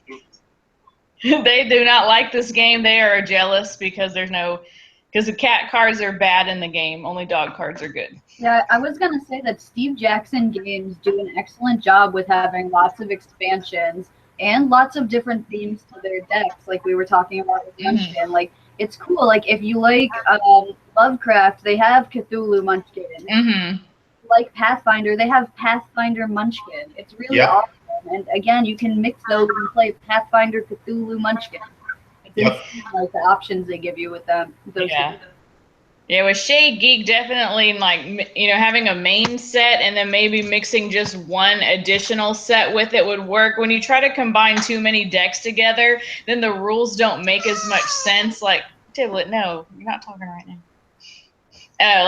For Shay Goth, there's an aspect called Gloom, but none of the other games have that. So it's like, okay, what do we count Gloom as? Okay, I guess we'll just count it as extra slack. And there's some different rules for the Cthulhu version as well. Like madness and stuff like that. So it's, just kind of, keep it simple. Usually like main deck, and then maybe add just one in, not try to combine the main one, Cthulhu, Goth, Greek. We did that basically, and it just did not work. Yeah, some of them definitely work better than others, but it's nice when you find a couple that work well together. It adds to the game for sure. Oh, definitely. Okay. It's funny that you bring up Gloom. Gloom is another fun game that is pretty much like it's like a storytelling game. So that but the point of it is to make your family as miserable as possible. Yep. So like you get a card and you're like, oh, it's like warts. So it's like, oh, Sally got warts on her day of prom or something. Yeah, they're all alliterations, which is the fun part. So like the cards That's awesome. Yeah, and the card will be titled like an alliteration, like an alliterative name, and then you have to like work that into a little story, and then you can add it on top of your card. And the deck is clear, and the cards stack. It's really a gorgeous deck. Again, we were playing the Cthulhu Gloom too. Yes. That's what yeah, I like the Cthulhu Gloom. It's really nice, but I've never seen such beautiful clear cards. And when you stack, they have different you only get points for what's visible. So you have to make sure when you're stacking them properly. It's a really interesting, cool storytelling game. Nice. All right, No, so of course. actually they're on the last one. Do you guys have any fun board game or tabletop experiences you Oh, want to do share? we have stories? I have quite a few actually, but I'll try and do only one or two. Or 12. No. The first one, and this is one of my most memorable ones, is we were playing D&D back in high school or right after high school, early college kind of stuff. And we had been playing this campaign for a while. We started with like second or third level characters, and I think at this point we were 11th or 12th. And we had been in the Underdark. And, Oh yes, yes, the college. for those who don't know what the Underdark is, it's like if you took the entirety of the Journey to the Center of the Earth stuff, where like the world is kind of hollow between where we are and where the mantle starts. That entire area is just this massive cave network that can be easily explored by anybody. The downside is it's pitch black, and the kind of creatures that live down there regularly are so accustomed to living there, they're like these perfect hunting and killing machines. And that includes the dark versions of all the races like Drow and Duergar and Svirfneblin, which are dark elves, dark dwarves, and dark gnomes, and they're all just crazy strong and dangerous. Well, we were playing in Forgotten Realms, and I was playing a male drow who followed a surface drow deity named Elistre, who her whole purpose is bringing the drow to the surface and freeing them from their evil overlords and all sorts of other good stuff, and trying to have them be all good, because she's like chaotic good, and the drow are normally chaotic evil. The thing about Elistre is she is typically portrayed nude. They don't ever show anything, but that is kind of the design. Is she's covered by hair, she has a massive bastard sword, and she's dancing, and that's kind of the style. Because of this, her priestess typically pray in the nude when they do their morning or evening prayers. Well, my character was one of the sons of the high priestess of the particular village he came from, so he also practiced his faith this way. So every morning, my character would pray in the nude. At one point, the druid in our party had gotten a hold of an intelligent weapon known as the Scimitar of Elven Woe, and 3/5 of our party were elves. Mm-hmm. And this whole scimitar's purpose was killing elves. It's just what it wanted to do. We had already destroyed the sword once, but he found the hilt and kept the hilt on him as kind of like a necklace, and hid it underneath his armor, because at this point the sword was kind of... It had mind controlled him somehow. It was like the one ringing him. It was Golluming him, where he had to have the precious. Thank you, Tipley. But at one point, my character's in the middle of prayers. We're all doing our breakfast routine in the Underdark, and someone noticed that he had the hilt around his neck. So they're like, "We got to stop him. He's got the sword." So I'm like, okay, well, I get up and I run and grab him, and I literally got out of my chair, ran and grabbed him, put my arms around his arms like this, and held him up. And he's sitting there for a second, and then it clicks in his head, and he's like, "Oh God, get him off me! Get him off!" Because my character was technically still naked, and here I was getting out of my chair, running around and grabbing him. Fully clothed, but he was so just immersed that he just started flipping out, freaking out hard about it. It was pretty hilarious. It was. That's the first one. It was just, there were lots of fun stories from that adventure, but that's literally the most memorable one out of all of it. Nice. There was also the time in that adventure where you got a hold of the sword and went and hid away from us for a short period of time before we were able to stop you with magic. And we were like, crap, the rogue is hiding in the Underdark with the scimitar that wants to kill elves. And I had a lot of sneak attack die because I was straight rogue, and we were very high level at this point. So yeah, that was very bad. I had to roll all my sneak attack die in a Yahtzee cup, basically, because I had so much sneak attack. Yep. It was pretty awesome. I don't remember running away with the sword, though. You remember that better than I do. I'm trying to remember another one, but there was one from Anima I brought up earlier where we had to break one of our friends out of prison. And Anima is very much like, if you ever watch shows like Dragon Ball Z or Naruto or Bleach or anything like that, when it's like the regular mooks and the regular enemies, it's like 50 of them are not as good as one of the main characters. And that's kind of what it was. We broke into the prison, we broke into the prison, and he was breaking out at the same time, and we met like right in the middle of the barracks, and we're surrounded by all these guards, and it's me, him, and one other player, and we're all like, they got us outnumbered like 4-1, and Fred, my friend Fred, who's the one we were breaking out of prison, is just like, those poor bastards. And we proceeded to kick butts. It was just fun. Just the terminology was just great. Nice. Very cool. All right. Well, did you guys want to talk about a certain ladies of Tough Box before we discuss the prize for tonight? I think she had her story too, if you got one. Yeah. Oh, man, It's good. cool. Joe's just so dynamic that he just I'm sorry. lights up the whole room. I'm It's sorry. cool. A couple of my gaming stories, because Joe and I have known each other forever. You were running I think it was Big Eye Small Mouth game, Yep. which is an anime role-playing game in the TriStat system. I think it's out of print. I can't remember. Oh yeah, that company's been out of business for like decades. And we're we're real into Gundam back in the day, so we're playing something in that vein, I guess. Yeah, next. Trying to push me out of the way, I'm dude. trying to reach a book. Okay. And like I forgot the context, but we were playing at our friend's house and with some people that didn't I guess know a whole lot about gaming, our friends that weren't really as nerdy as we were. Or weren't as into it at the time. And for some reason, I remember my character had to borrow, our characters were typical anime where it's like your character's in high school and they have to save the world, and we were borrowing mechs from someone, and it was it came to a crisis point in the battle where I had to sacrifice the mech to save myself and save the world. And so I sacrificed the mech, I eject my character out of it, land on the ground, superhero landing, and then I realized when I landed on the ground, oh my god, no, that's not my mech, I just destroyed someone else's property. That was the literal reaction that I had. Just out of character. She's just sat there like, holy crap, no. But it was fine. Joe's character was not mad, so it was all good.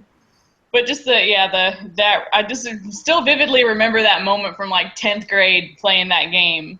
Yep. And another one that was really funny, this is in college when we were playing, what's the zombie one? All Flesh Must Be Eaten. Yeah, All Flesh Must Be Eaten. And our friend Josh, who was just such a character, he misread the word drawbacks in the guidebook, and he thought it said Drubaka. So he named his character Drubaka, and he picked the archetype of the game store owner or something weird. The game master. Yeah, the game master. So he owned a game store. And so my character, who was a writer, because that's gonna survive in the zombie apocalypse, and then our other friend Cody was playing a police officer. So it's zombie crisis happens. Let's go to Walmart and get supplies. So I'm getting all the food and energy drinks and things that we need. Cody's character's getting all the ammunition that he can get, and then Drew Baca is in the Transformers aisle getting Optimus Prime action figures. Legit, that's what this character did. And we're like, what is wrong with you? These are going to be worth so much money in the future. Oh my god, dude, we're all going to die.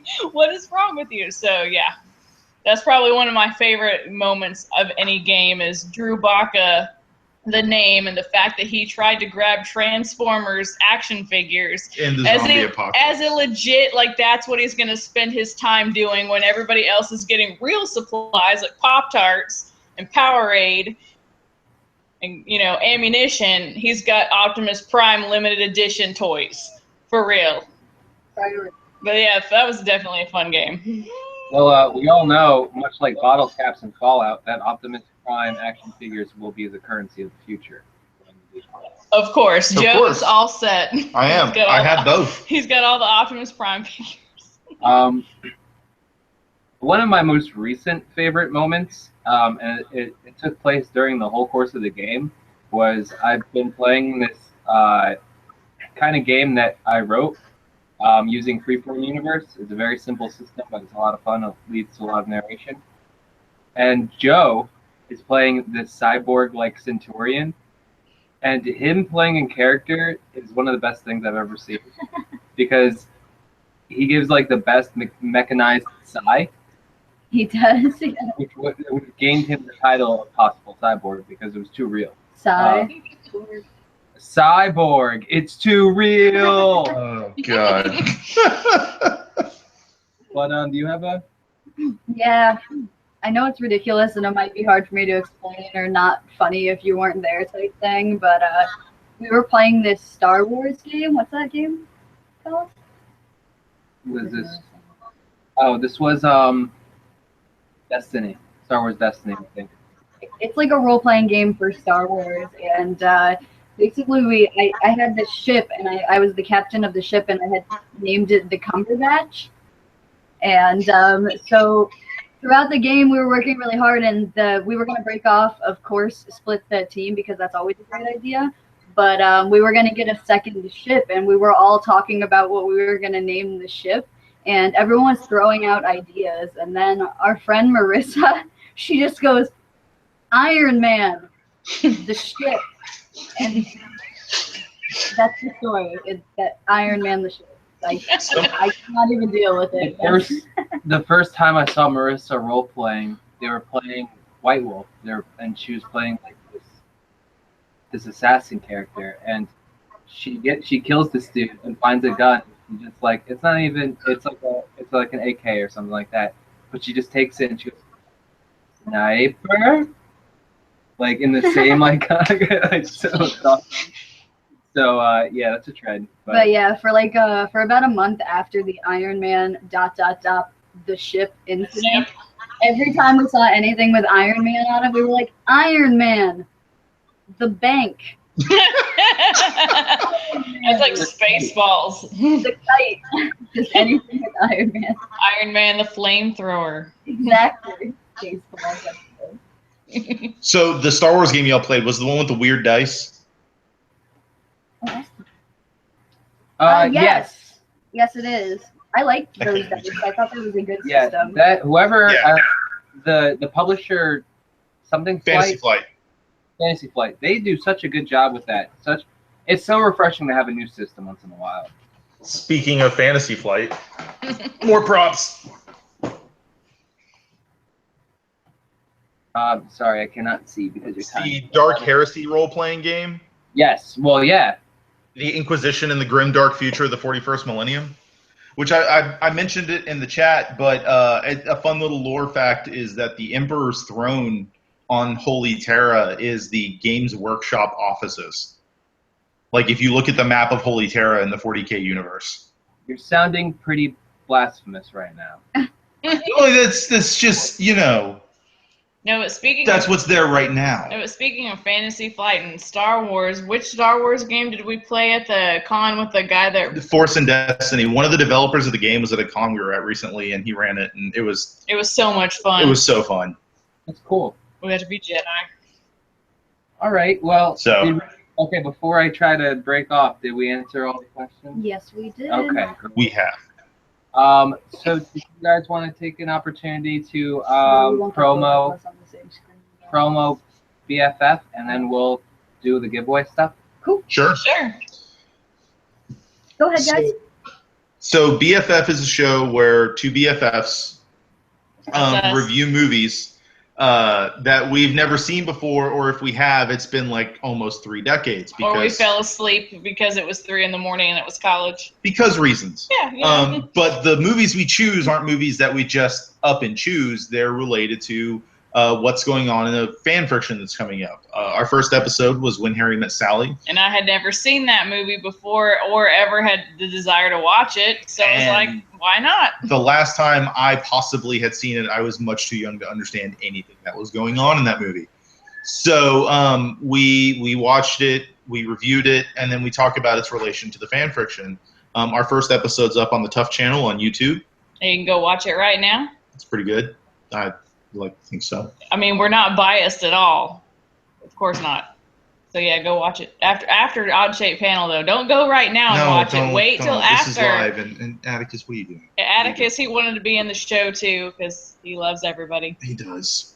Oh, that tail. But yeah, we pick a movie from the fan fiction that we would not have watched otherwise, and lately the choices have been a little slim, because it's like changing format. Yeah, and that kind of changing stuff. format and stuff. So we kind of joke about like what the day is coming very soon where we're gonna have to go back to an old episode and review something because we're gonna have seen everything for once. Yep. But yeah, there's nothing wrong with that. Nope. But yeah, we have fun doing it. We've already filmed the second episode. We just have to find some time to edit it, and then it'll go up probably the next Sunday. Yep. After the Sunday after the fan. Yeah. So we're about like a week or two behind on when they come out. They don't come out right when the other ones, the fan friction debuts. Maybe one day those will get closer together, but for now it's kind of about 2 weeks out. Struggle real between the cat and the show. All right. Well, let's talk about Ashley from BFF. You just saw her. She just talked. She donated to a wonderful giveaway that we're currently working on. We'll probably be announcing it next show who the winner will be. But it's called the Ladies of Tuff Box. Ashley was nice enough to donate a Buffy the Vampire Slayer pop vinyl because you cannot sell Buffy without BFF. We also are throwing you a Spider-Gwen Most Wanted, as well as some crochet items from Kimber. And also Janine over at G9 Design. Again, she donated this lovely piece of art here. She sent us another odd-shaped panel mug, and that's in the box. And we also have some cute stickers and bookmarks from Jalen Paper Co. She's a friend of mine. She sent over some really cute stuff. So I think that the box is over $70 value total. So make sure that if you want to enter to win that, that you head over to my Facebook page or the Odd Shape Panel page or the Tuff page, anywhere that we post stuff. And all you have to do is like, share, and comment. Yeah, comment who your favorite lady in pop culture is, and you will automatically be entered to win the Ladies of Tuff Box. And speaking of mugs, let's get to tonight's surprise giveaway. We want to be special since it's our first night on YouTube Live, and well, I'm sure do you guys have to go? Do you want to stay with us while we reveal this information? We can stay for a bit. See, they're team players, man. We are. So, for tonight's giveaway, since we're talking gaming, hold on, I'm doing this wrong. Speaking of coffee mugs, here's another tonight's giveaway. It's an Odd Shape Panel coffee mug. Look at that. You might want to wash it. I mean, not saying this is dirty, but this is a handled dice bag, or whatever bag. You can put dreams and hopes in there. Or dice. And which we provide. Actually, yeah, it comes with a nice little set of dice in here. And it's kind of hard to see, but they are black dice with blue numbers, and they actually have some really cool, like, little color speckles on there that makes it look nice. And they actually match our logo. Yeah, they match the logo of Odd Shape Panel. Nice. These go together. How many people say a mug matching dice set? Not many. Not us. All right. Everybody who stopped by the room tonight is going to be eligible to win. Well, I think we're going to roll this right now. So we're going to roll it right now and see what it is. 8 people are eligible. So why don't I get one of these? I know you just tied it. I don't want to open that. I don't want to open that. You're right. You know what? I have my own dice bag. We can be friends. We can. This is a good one, right? Perfect. Is that an 8? That's a D8. Perfect. So I'll have you can hold the list. Did you write numbers? Yes. So they know I'm not cheating. Austin's number 3 now. Okay. So yeah, everyone's been predetermined numbers on here. Let's show them close to the no cheat sheets. So here are the names next associated to a number. You should see your name on there. If not, that means that you didn't tell us you were here. That you're Janine and you aren't eligible because the prize is from you, or you might have won a Odd Shape Panel prize too recently, but everybody else is on there. All right. So all right. Here we go. Put on your donut book. My donut book. Fingers crossed. Drum roll, please, Joe. 7.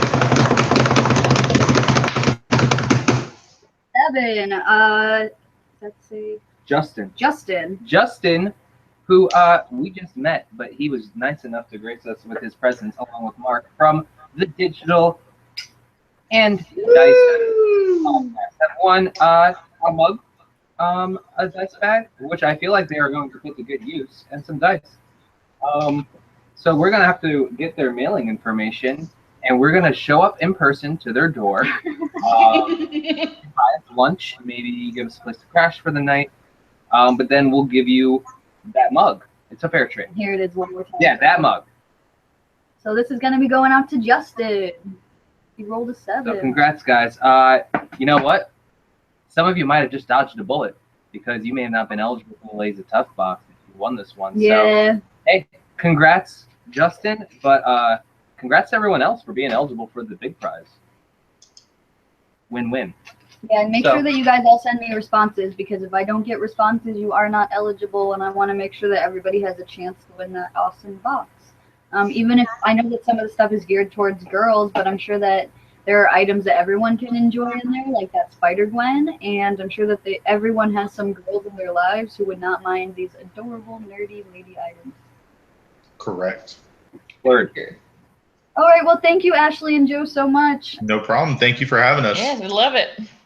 Hopefully we didn't keep you up too late. Oh, Nah. no, it's fine. We'll be up for a while. Oh yeah, we just got to do stuff. Yeah, we'll keep listening in the background and while we're getting our work done. We'll have you on our TV. Yeah, it's really cool. We've hit the big time. I know, I saw the picture on Twitter. I was excited. Nice. All right, well, thank you, guys. Thank you. Thank you. Bye, guys. Bye.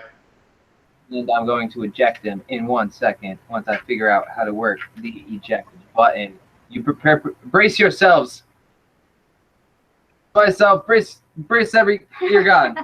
Joe's face was freaking epic. Did you see that? Yeah. It was intimidating. I was trying to get out of there. So, Cal is next. So I think we got to give him a call.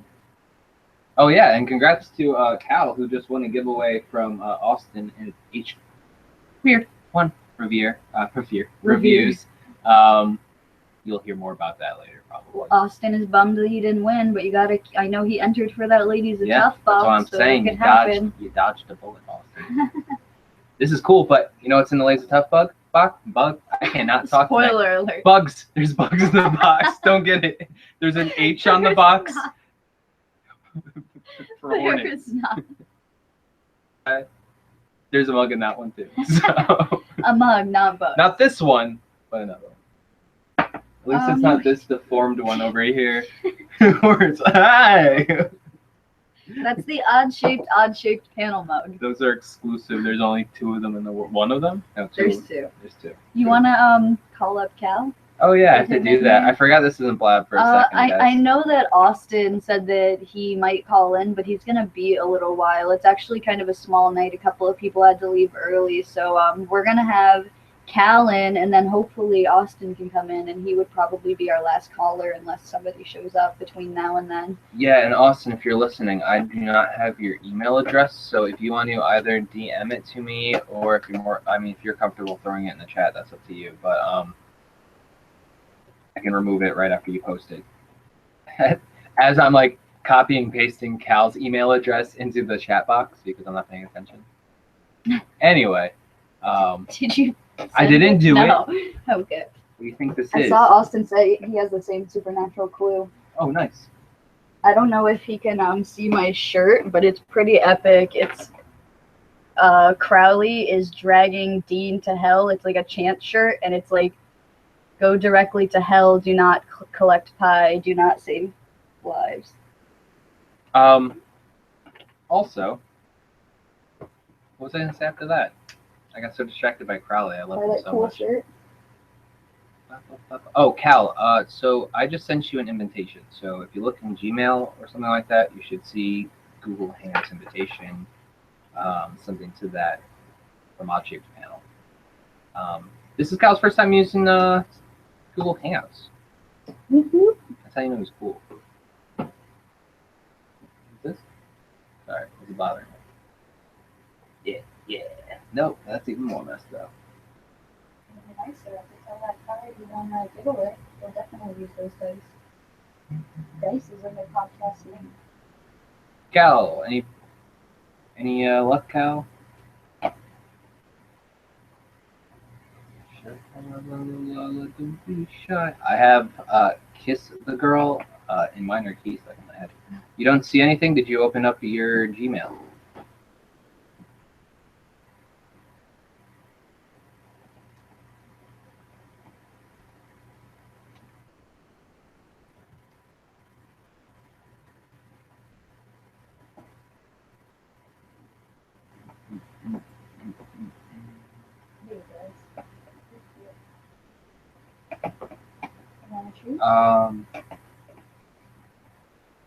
Well, you should. I haven't been called on this thing, so is anybody who's called still on in chat?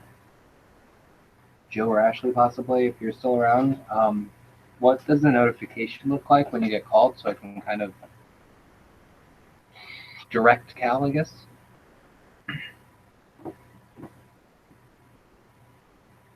And for everyone, just if you're tuning in now and you're wondering why is this guy just looking at himself on the couch, we're just in between callers. This is a call-in show.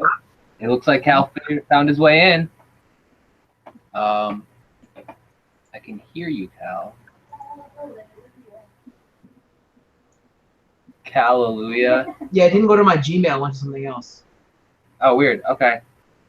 See, I haven't been called yet, but I'm not seeing you. I can hear him. I can hear him fine. Well, But, you sound great, Cal. Now I can't hear him. Now I can hear him. You there, Cal? Yeah, can you hear me? I can hear him that Just time. barely. Can anyone see Cal? Can anybody see? Sometimes it takes a second to load up here. This actually went relatively smoothly for For our the first night, try. yeah. Oh, Austin likes my shirt? Is that what that is? Can you see me now? There we go. Yep, there you are, man. Why would the camera thing turn off? It's like turn camera on. That's so weird. All right. Nice shirt. Look at Thank that. you. And I thought my shirt was cool. Those are some good-looking faces on that shirt. I mean, your face is good-looking too, Cal. I'm just saying, the three combined. I mean, when do we ever see that? The dragon has 3 heads. Only on Game of Thrones After Talk on Blab, Night's Watch. Night's Watch. I forgot the name of it. I'm just like, blah, blah, blah, blah, blah, blah. I'm excited for that to come back, Cal. Hopefully we can figure this thing out and figure out a way to Do Night's Watch. do Night's Watch still, because we won't let them take that away from us, Cal. I know. I can't lose that. That's all I have left. You have us, man. I know. That's So welcome that's back, man. What's How's it on? going? How's your barbecue? How are we going to make it? Oh, it was super fun, man. We had everyone ate my grilled chicken teriyaki, which I was surprised. I made less of that usually because people usually eat the burgers, but everyone ate my grilled chicken teriyaki, so like so many burgers left. But it was good, and we roasted marshmallows and s'mores, then played another game later, which I'll probably mention is one of my answers. If it's acceptable, I don't know. We'll see. No, it's fine.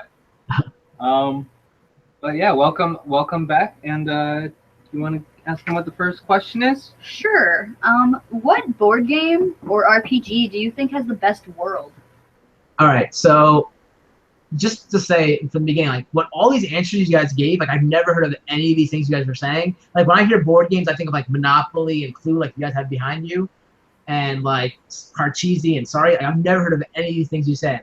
So I was like, let me look up something that like I'll like Google it. So I looked up actually a game that I used to play as a video game, but is now they made it into a board game. So I don't know if that's an acceptable answer. They made it into a board game. Is actually Dune. If you guys ever heard of that, it was also a book, and they made a movie out of it too. But Dune, because I like the world. It's just like awesome because it's kind of like a lot like Game of Thrones, where you have a lot of different houses involved, and they're battling for territory and like resources. So I think Dune is really cool. I don't know if you've ever read the book or seen the movies.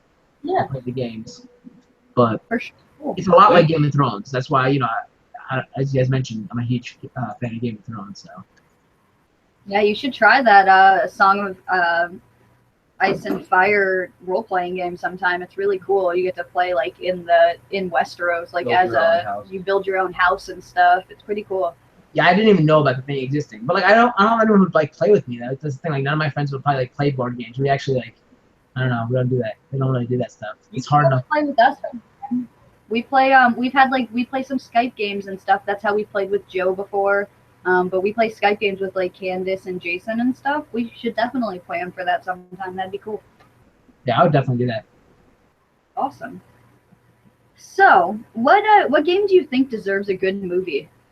I don't think this has been said yet, but like one game I like a lot, actually have, but I've never. I want to get a different version of it soon, but they have several versions of it. Risk. I mean, I know there's been a lot of war movies and stuff. I think they could probably do something interesting with Risk, because like you guys mentioning all the other movies that have been made. They always put some twist on like Dungeons and Dragons and Battlefield. Battleship, and all that stuff. But I don't know. I wonder what they do with Risk. I think it's kind of cool, like a world domination, and see how they go throughout that. But I don't know. They've had a lot of war movies, so I'm not sure how they do it. I think I'd like to see that. It'd be cool if it was like War Games meets like Ender's Game, where like it was multiple people controlling multiple like gamer, but with like troops. That would be cool. Or like they think they're playing a game, but they're actually killing people, like Ender's Game. Buster. Yeah, well, that'd be really cool. Like, yeah, like you're saying, like war, like that's kind of like the War Games aspect. Where like I don't want to spoil anything, but if you guys seen War Games, you know what's happening in that movie with Matthew Broderick, and then just like Ender's Game too, just like that. That would be a cool concept. We give all these different factions or like countries like vying for territory and fighting, and not knowing that they're actually playing what they're actually really doing things. That'd be really cool. It's a good idea. For sure. All right. Well, what do you think is the best game to introduce your friends to? All right, so for this one, I actually have three. Probably one of my favorite board games. These are like the lesser. I mean, they might be well known, but like it's not like on the Monopoly level and all that kind of stuff. So I'm not using those like Trivial Pursuit or anything. But I'd say Cranium. Have you guys ever heard of Cranium? Yeah. It's one of my favorite games. Like I love like that it incorporates like trivia, charades, like sculpting, drawing, all that kind of stuff, like Pictionary, like all of it's all incorporated into one game. So that's why I like Cranium a lot, and it's fun to play. I think that's like the last real board game I've probably played with any of my friends, and that was like, I don't know, like 7 years ago or something like that. We used to like get together and play Cranium. So that's one of the games. Another game is a card game that I play. That I play a lot. We actually played at my barbecue. It's Cards Against Humanity. So like we used to all have that like filthy humor and stuff like that. It's just fun to play, and like that's one of those games like.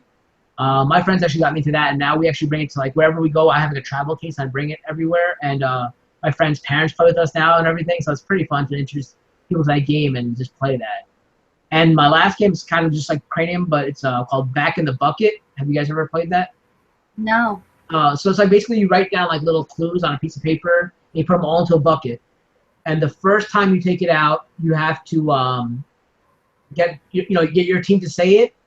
And like you got to pick as many as you can, and within like complete as many as you can within like a certain time limit. So the first round you go through it, I think it's like Taboo. If you ever play the game Taboo, where you can get your team to say it without saying any of the words on there. The second round is charade. So after it's all done, you put all the clues back into the bucket, and you keep going around until all the clues have been taken. And the second round is charade. So you have to describe the word using charades to get it. And then finally, the third and final round is you put it all back in, and you got to describe it with just using one word, and have your team say that clue. So it's pretty fun. It's kind of like a mixture of like charades and all those kind of games. Like I like games that incorporate a lot of aspects into it. So cool. So I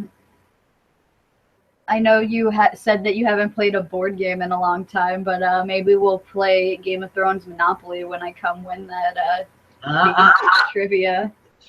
I know. Oh yeah, I gotta get like my friends to obviously I knew like you guys know so much about that stuff. But like my friends had no idea.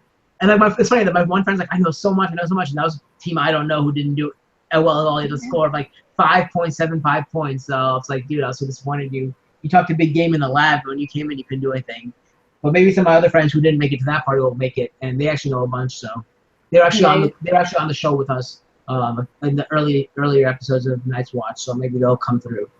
I'm studying up. I'm halfway through Storm of Swords at this point. So. And you're seeing how drastically not drastically, but it changes more from how close the book one was to the show. And now you see how it's changing more. So, and I don't know who I was talking to yesterday. I think it might have been Tom, but I don't know if Tom told you, Kimber. But I got my cousin. I was at my cousin's house Saturday, and I told her about Game of Thrones. She started watching it. So I left her house around like 4 p.m. I started watching it at 4 p.m. with her. So the first episode, we had to stop and start it because like we had family over and stuff. So I left her house about 5 p.m. She watched Game of Thrones from 5 p.m. that day all the way through the next day until 5 p.m. and she was still watching it. So 24 hours straight without sleeping. Then she took off work today just to keep watching it. So now she's like on season 4 already, and she just started on Saturday, like midday. You know, so Nice. it's kind of Awesome. crazy. Game of Thrones. It'll ruin your life. And I don't know if you guys saw. Oh, actually, I don't know if you guys saw it because I tagged her in the comments. Like, I just wanted to watch this casually, but it sucked the soul out of my life or whatever. Now I watch it like that. I tagged her in it, so it's pretty funny. Nice. All right. Well, we got one more question for you. Do you have any fun like board game stories or experience? This is the one question that I had a definite answer for, and I think it was a really good story from when I was a kid. So I had like 2 clues. You know the game Clue, obviously everyone knows you have it behind you, which just fell. So it must have been a ghost or something. Oh, the cat.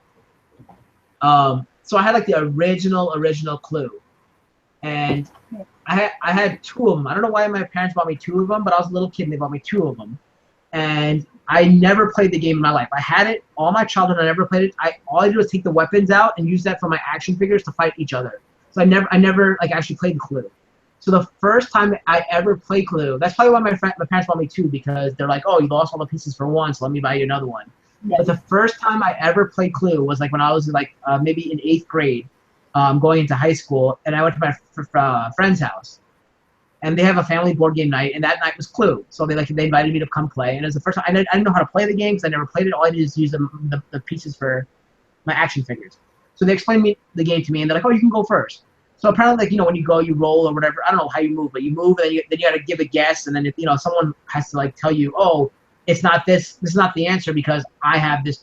I have the card, because you put you put a person, a room, and a weapon into the card, the envelope, right? And then someone has to what do you call it? Like debunk your theory, right? By showing you a secret card. So I went first, and I went and I gave a guess, and no one was debunking me at all. And it turns out that I got it right on my first ever turn of Clue. I got the person, the weapon, and the room on my first try ever playing Clue in my life on my first turn. And they were like so upset that we didn't play anymore, and I wasn't invited ever again back to family game. But it was, I thought it was pretty funny. Like, I don't know. Yeah, that's really cool.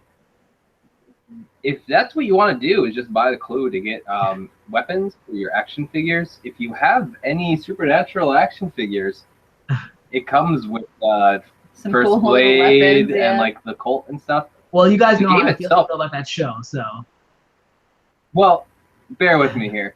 In the game, instead of being limited to a house, you actually go cross country and stuff. So there are some elements that are nods to the original, but like make it Yeah, its own. it's cool. It's So like the original show. if you like the show, you'll like the game. There's plenty of. I'm sure there's a Game of Thrones too. They do have like Game of Thrones Clue, and it's double-sided, Yeah. so you can flip it over from I think it's from Pentos, and the other side's like King's Landing or something like that.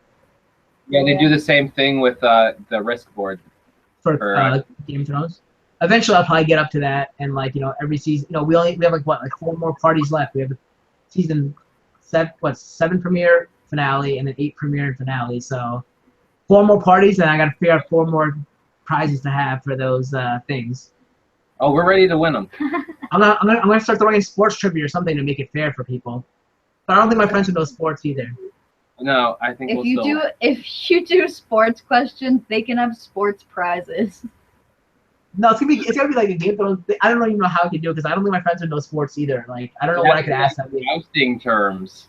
No, you could probably have science questions, right? Oh, that's true. I guess science. That's the only way they would probably get it over you guys. But I've been learning Dothraki, so I can start speaking Dothraki to people and see if they could do it. Well, And none then- of the ones are gonna get that. We gotta let everyone borrow a copy of it or something, so that way we can all speak Dothraki at the next party. All right. Well, was that all That's 4? of them, yeah. Well, Yep. thanks so much, Cal, All for right, sorry coming. my answers that weren't good, but I didn't really know this topic, but I tried. Awesome, man. Of You did course. great. We'll talk to you soon, guys. We need a poll for next week or 2 weeks from now's episode. So throw your ideas in the chat, please. Well, you got 2 of my ideas already, right? I sent one was mythology, and the other one I forgot what was the other one. I submitted another idea a few weeks ago. I forgot what it was. I really want to do Mythology Cal, but I'm trying to do some tie-in episodes, and American Gods is one of my favorite books written by Neil Gaiman. It's going to be a TV show soon, so I'm kind of holding off until we have more, like maybe if we have a, so when the American Gods trailer or something like that comes out, I would love to tie that into a mythology episode. So I really like that. Don't think that I don't want to do that. It's one of my favorite topics to talk about. So Also, the Emmys too. I was saying like the Emmys coming up, so maybe doing an Emmys, topic too. I don't know, like or award show, because like I'm still upset about you and Rion. So like for any way of me getting his name on the show, I have to support him because I think he was snubbed. He was the biggest snub this season for Emmys, in my opinion. But I know. I have him on my. I've got my Ramsey bookmark. Wait, did you guys saw my on Facebook? Like you saw the actual event, right? The event image. It was like a flayed man, and then it was Ramsey Bolton holding the sausage. Wow. Like, yeah, I thought that the was funny. barbecue. That's great. Nice. All right, so yeah, I'll keep submitting those. I'm gonna keep submitting them, just like Tabletop Scott chose. I'll keep submitting. You know how to pick them, but I'll keep submitting it. Just so Awesome, man. Thanks, Cal. Yeah, and again, you're supporting the show, and that shirt looks good on you. Yep. It matches your walls. I know. I had to go with blue, so. Nice. And I know a lot of people on the barbecue asked about it too. Like people who don't like, a lot of my friends who already met you, but the other people who weren't there at my party, they asked about it. I'm like, oh yeah, my friends do the show. And this is their show. You should check it out. And so it's pretty cool. It actually worked out. I think it's good response at school because I walk around school with this shirt too. Like on my Thursdays, my long days. So when I walk around getting Pokestops, like I walk around, but not many people are out because it's summer. So maybe when school starts next week, people will see me walking around and they'll be like, ask me what the shirt is. But I get a lot from my Zelda shirts and stuff. So maybe eventually people ask me about this shirt at school. So. Sweet. Awesome. That is a good idea. Wearing the shirt in public. I've just been wearing it around the house. So I should try that. No, I always wear it, and whenever people ask me, like, I always go into the whole thing about it. So it's a good design. It's a good design by and Janine. I mean, that's a great tie-in because again, G9 Design, great logo design for the coffee mugs that you saw earlier. That T-shirt. She put up some cool. That's one of the sponsors for the Lady of Tuff Box. That bookmark that Kimber showed you, not Janine, but that's Jalen Paper Co. Mm-hmm. And if you go to her website, which in post we'll put a beautiful, maybe sparkling link right here. You can go to her website. She has, guys, I'm going to retract a few seconds because I just realized I was talking in midair. So, whoa, what a beautiful tie-in. I mean, he's wearing that shirt, these coffee mugs. Janine did this poster. Janine is on point. And one of the donators for the Ladies of Tuff Box, Kimber just showed you her bookmark, not Janine, Jalen Paper Co. You can check out her store on Etsy, and all the way up until Halloween, October 31st, if you type in the coupon code at checkout, Odd Shaped Panel, all is one word, then you will get a 20% discount on any order that you make from her, which is awesome. Yeah, it's really cute. I got my little tuxedo mask bookmark that I'm waiting. Yeah, and she's always updating her store. I've seen her add a bunch of new items recently, so if you checked it out before, maybe check it out again, see if there's not some new stuff on there that you might want to get. And it's really affordable. The bookmarks are really nice. I use mine. Yeah, check out. I have a little Davos. Yeah. Davos. And I like how the logo looks like a little onion next to him. So yeah, Janine actually put up some cool images of her X-Men artwork today too. So I retweeted it. If you guys haven't seen it on her, I retweeted it. Awesome. Yeah, she's super talented. There's a lot of fandom stuff. So yeah, check out all those links that we talked about. Cal, thanks again. Yep, no problem. And hopefully we bought Austin enough time to get home. Bye. So, while we're waiting for Austin to get back to us, I think that it is. Oh, Janine's still here. Oh, Janine is here. Well, she was here the whole time. I didn't know you were there, Janine. I think it's a good idea if I read these questions on screen. Yes, all I was in going to ask order. you to. Okay, so this is going to be boring, but I'm just going to read these questions really quick. Take one. What board game or RPG do you think has the best world? I don't know, man. Question 2. Okay. Do you want to do this one? I don't want to make you repeat yourself. Should we mention like all of these questions We are can do from? like that. Oh, we're doing it now. No, I'm gonna do it. Just read the question. Okay, how about I do it You go and ahead. then we'll just do You this. do it. Okay.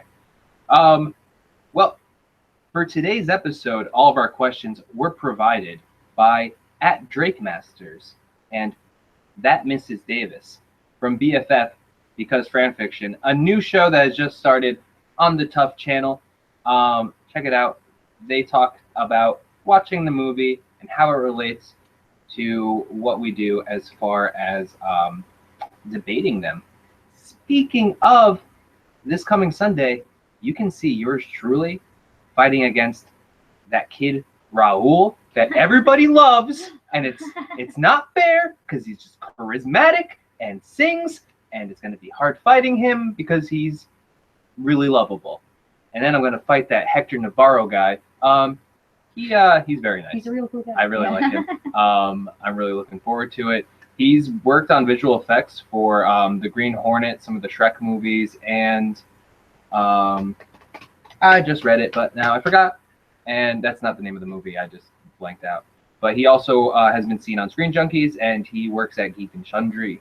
Last time I checked, he has been called the hardest working man on the internet, and I believe it because he seems like he's busy all the time. I'm looking forward to beating him. Hopefully, I don't want him to replay this and be like, remember when you said that and it didn't happen? Ha ha ha ha ha ha. Yeah, you can do your questions. Yeah, no, it's not like I'm tying things together at all. Did I do the second one? When did you enter it? You should start from the first one. Who said the first one, Ashley or Joe? It for- doesn't matter. Yeah. Second question. Okay. What game do you think deserves a good movie? It's a good. What is the best game to introduce to your BFFs? And of course, share a fun board game or RPG experience that you've had. No. So that's all of them. Is Austin here? Is he coming back? Welcome to the Millennial Show. We sit here and just look at our cell phones while you look at us on your cell phone. It's pretty good. Oh, he's good to go. You want to give him a Oh, call? yeah. That was just a social commentary on today's day and age, but moving on. Okay, I'm here to talk about not many people have talked about Dungeons and Dragons outside like the Pathfinder connection, and wow, see, look at that. Remember when I said I didn't want to do that, and then I did it?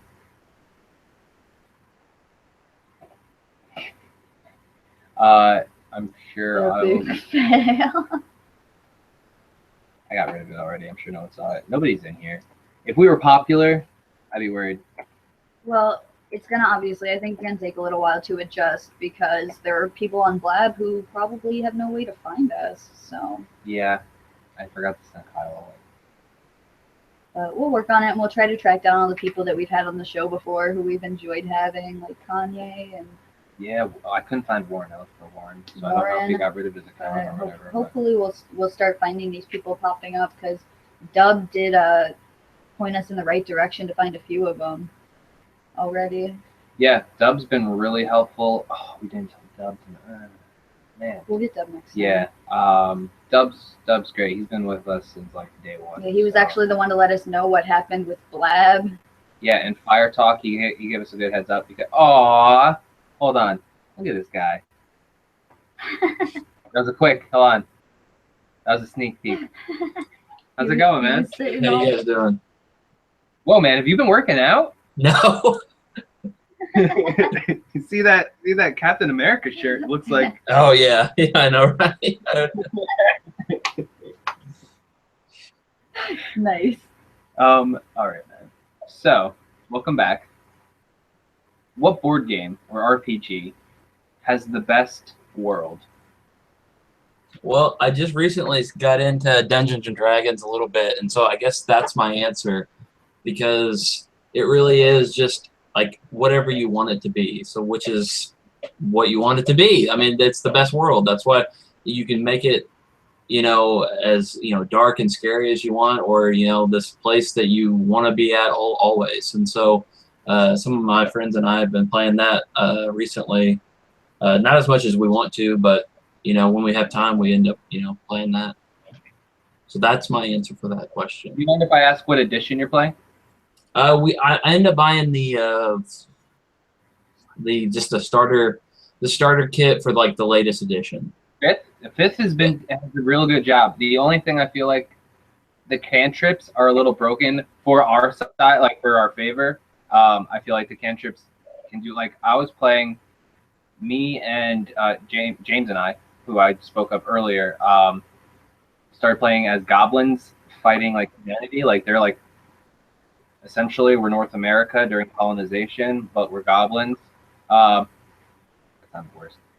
So anyway, we're fighting them off, and we're 4th level, and he's doing cantrips that like he's like Fusta-Raing, like people off of cliff sides and stuff, and he's only 4th level, but it's awesome. It's very cinematic, and that's pretty much all I ask for a game. Like, I want to be entertained.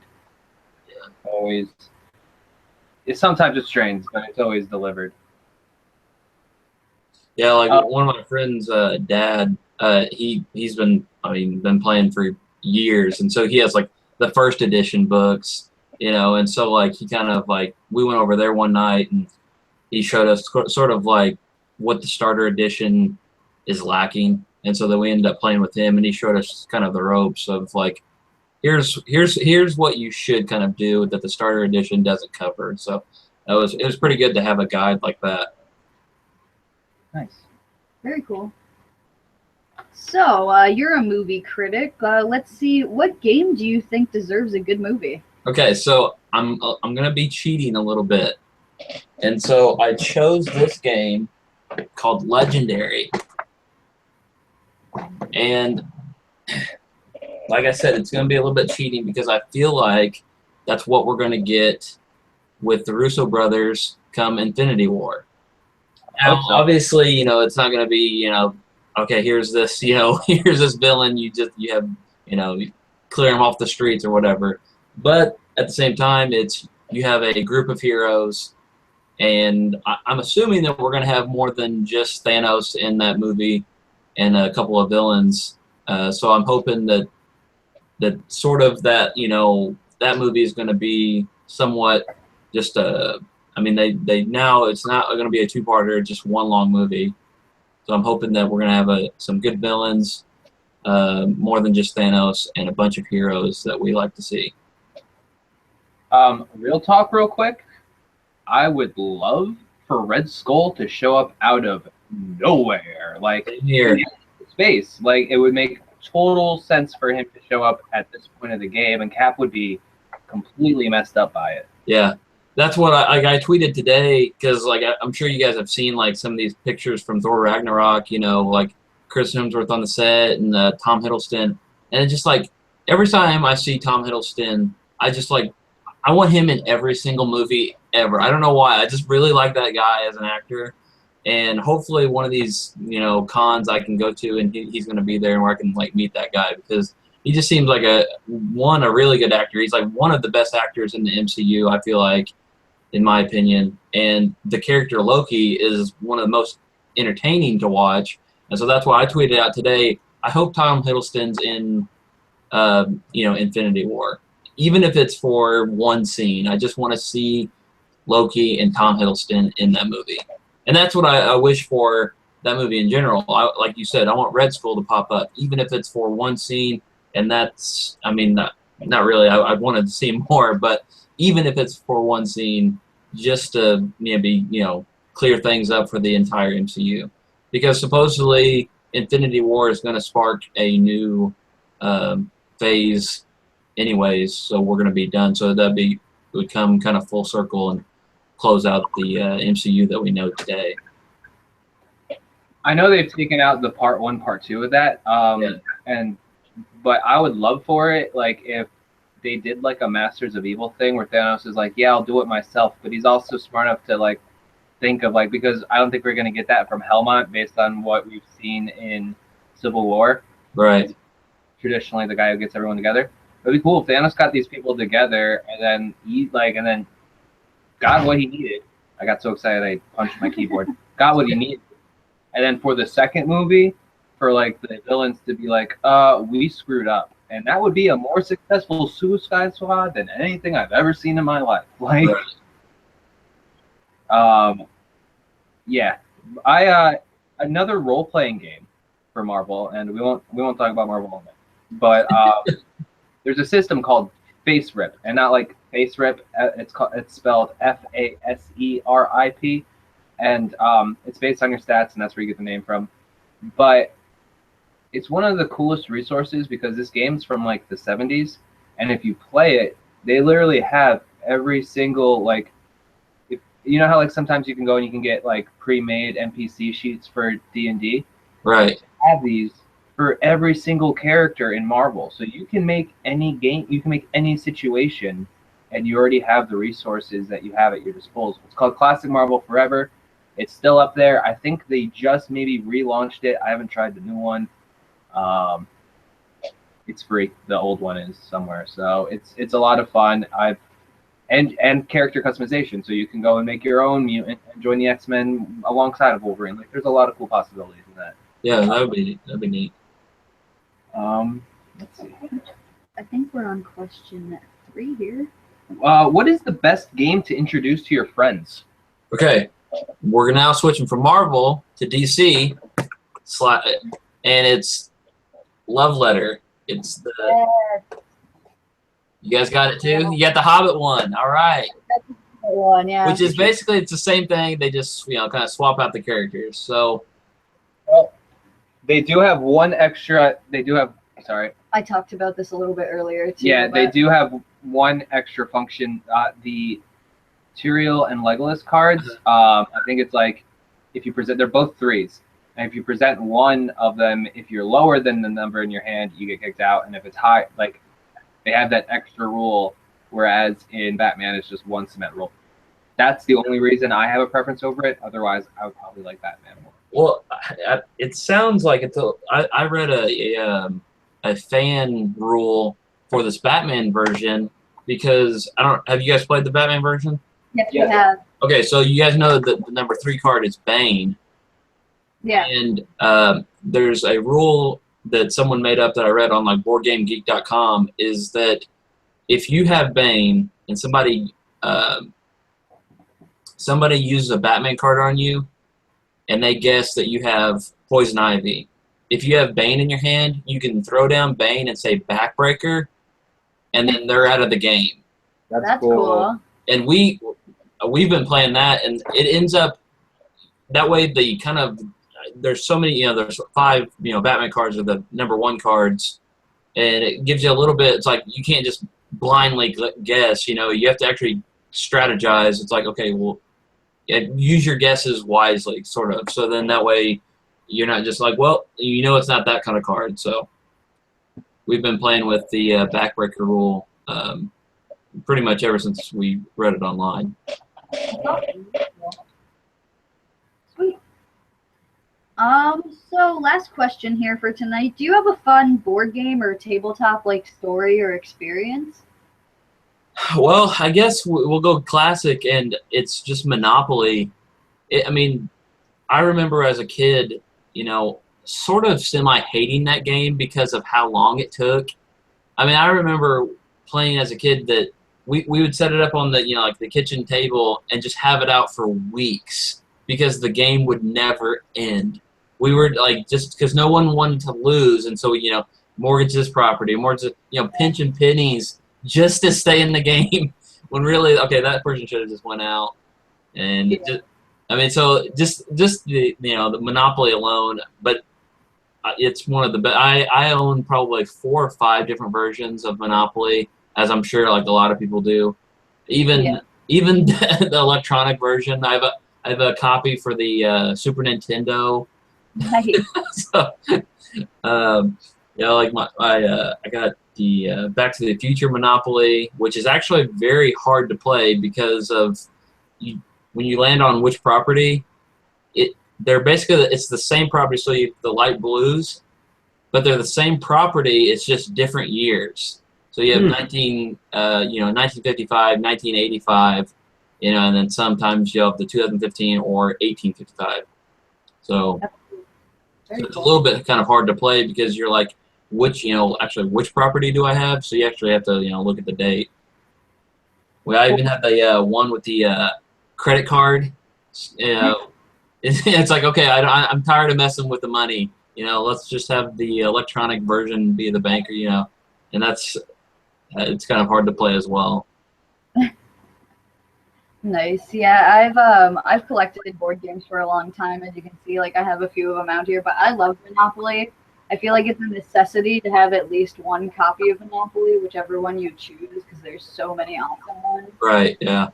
I love the themed Monopoly boards. I would go broke if I let myself buy every beautiful Monopoly board that I know it. This is like the 50th anniversary Doctor Who one, and like all the pieces, all the places you land are episodes. I think that's really cool and interesting.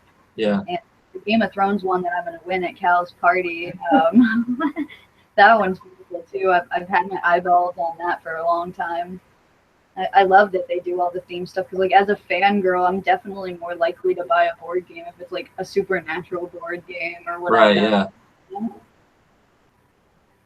Very cool. I actually found the Clue version of the Supernatural Clue version a little bit hard to play because of how specific they are on the like you were talking to Cal earlier about, it's not like a room, it's like northeastern region of this region, but then another region will say northeastern of Indiana. I think it's like states, right?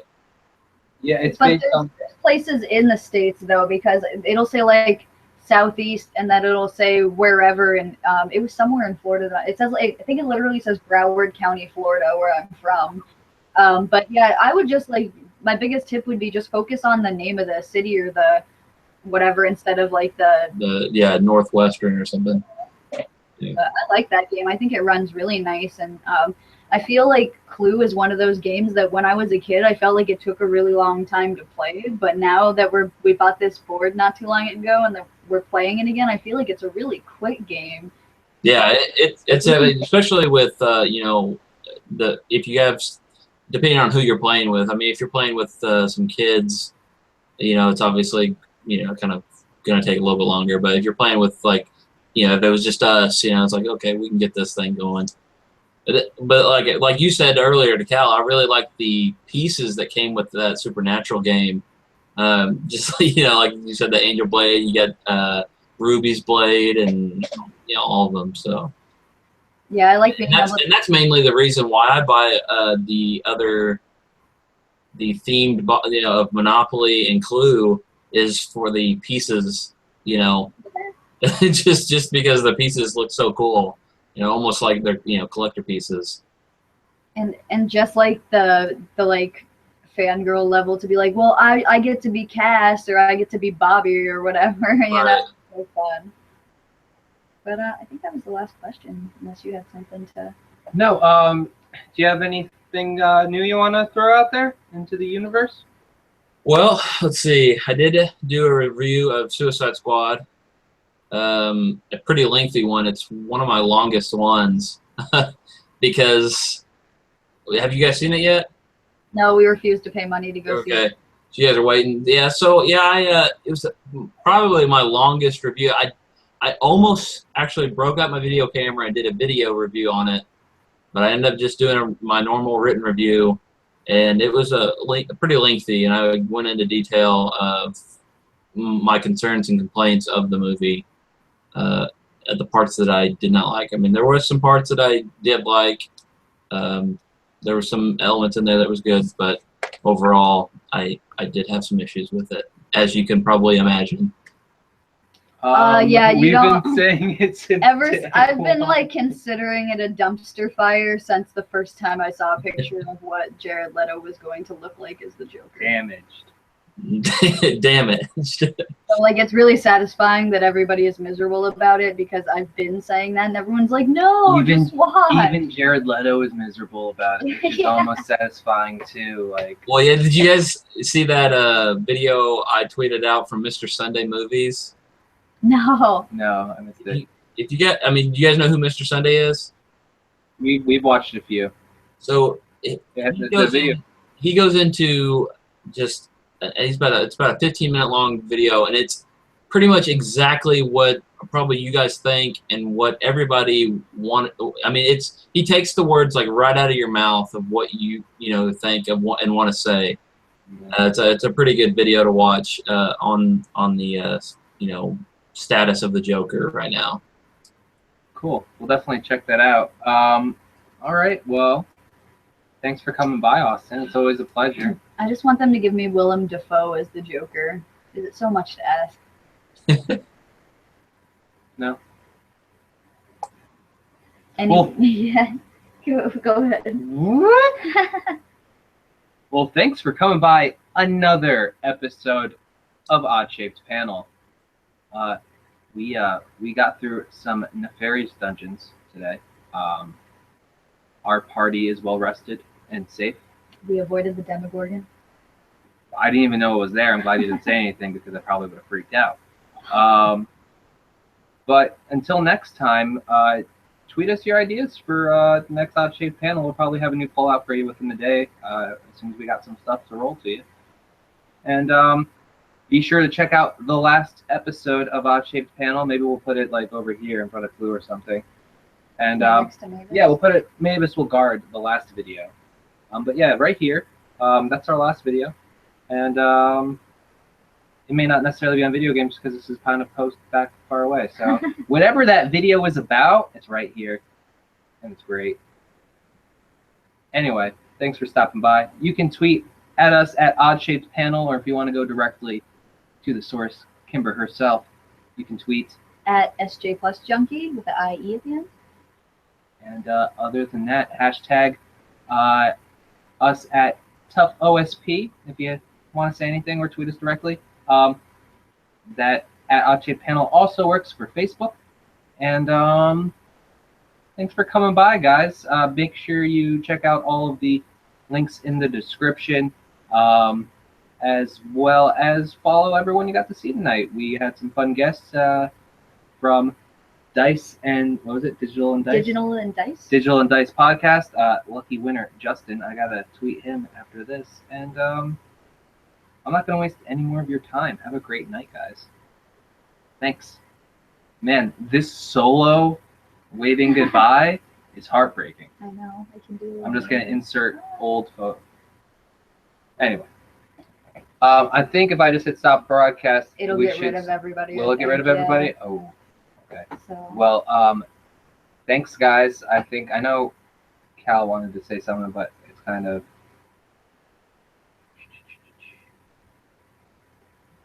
Yeah. Why don't you just message me that story on Facebook, Cal, or something?